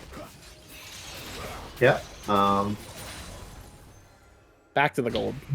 Yeah. Kaisa is very far ahead of Ziggs. That's, I think, the biggest difference we see here. Yeah, it's just kind of the Ziggs effect, right? Of you stop the enemy ADC from like being able to do anything early, but if the enemy team just picks scaling, arrow. Okay, the shield mitigates a lot of that damage from that trade that would have came through. Yeah, it would have been disastrous if not for the Braum shield, but that's why we picked Braum, everyone. Yeah. Braum shield. Gust. Guster. Ooh. Moments away from disaster. Yeah, I'm sweating right now. Okay, never mind. Okay, we got the sweating. Amumu ult. We got the Amumu ulti. ult. We just need to land another 5-man Amumu ult and we can win the team fight, right? Yeah, Guster Posey gonna have to land a big one right here. Dashing Yes, away right now. Look at the That's a outstock. 4-man. That's a pretty huge Curse of the Sad Mummy stolen. Guster Posey in the Death Realm. CZI getting a huge haymaker. Blasting away the Karma, but blasting away right now is Pola here. Trying to get as much damage as possible. Still free hitting, but will not hit for free much longer. Having to pay their taxes as the arrow bombs from Dilly. The Gatling guns, the explosive potential of this Elysium roster gets going. Yeah, I think you get an inhib here, guys. You can keep walking at this. Don't be cowards. Thank you. Nice. So, it's just another fight where Guster is just able to output so much damage, just able to get tons of these multi-man ults. That was both Yo-Yos and Pola getting caught by that Curse of the Sad Mummy there. We can't end. We throw our lives away for no reason. No, they end. Wait, don't they? We end? Yeah. We end! Yeah. I knew it! I knew the whole time. I was fully confident in my abilities. Yeah. My prediction always 100% correct. Never doubt Braum and all the champions that actually do all the things that they needed to do to win the game. Elysium just end the game out of nowhere at 31 minutes. Yeah, just had the death timers to do it. And it's got to be that thing of me just looking at the game and going, so do you ever win that game without Guster Posey? No, Right? no, Like, not a chance. like for me, the MVP vote, it's clear. It's like that dude won you the game. Like you were super far behind, and 2 fights in a row, you just get 4 mana Mumu ults, right? Like, so it's got to be for me going to Gus again. I mean, yeah. May wasn't online yet, right? Despite having all their items, they only did 14k damage to champions. Like they weren't online, and Yeah. Dilly was basically just pressing poke buttons at people. That's fake damage numbers. Yeah. Those are real fake damage numbers. Obviously, they do hurt, but it's not like actual meaningful damage. But yeah, Guster Posey absolutely sick with it this series, and definitely on the Silas here. Was the better Amumu, I think, in this game, despite the lead Walk Warlock had in about 8 minutes. I am impressed with how Elysium navigated those last 5 or so minutes of the game. They did pretty well. They did exceptionally well, I think. Yeah, played really well. I'm just kind of concerned now for Dorado, right? You're now falling to 1-2. You have a losing record now, and there's still all these kind of questions and problems we have about you, right? Is the macro on your team there that there's so many of these games you're able to come out with these leads towards the mid game, but you're not able to close games out. I mean, the one win we saw from them today was basically them just winning at like the 12-minute mark or whatever. We were basically like, oh, the game's over. Like we were joking around or whatever, but it was all just through their sheer individual prowess. The team stuff is not there. So I don't know if the coaching at Dorado needs to step up or the coach just needs to tighten the belt, but something's got to change because I don't think you're going to beat some of the better teams if this is how you continue your season. Yeah, well, we'll see what they can do next week. Big ups to Elysium on another good win for their team. With that said, we will go ahead and take a break. I don't know how we throw it to a next year. This is new unexplored territory for me personally. We're going to go ahead and take a break as we set up for our next series of the night. I will be stepping out. Thank you for having me on for this first series. And best of luck to our teams in our next series. Hopefully, y'all get an exciting matchup for that. That said, we'll see you eventually for our next series.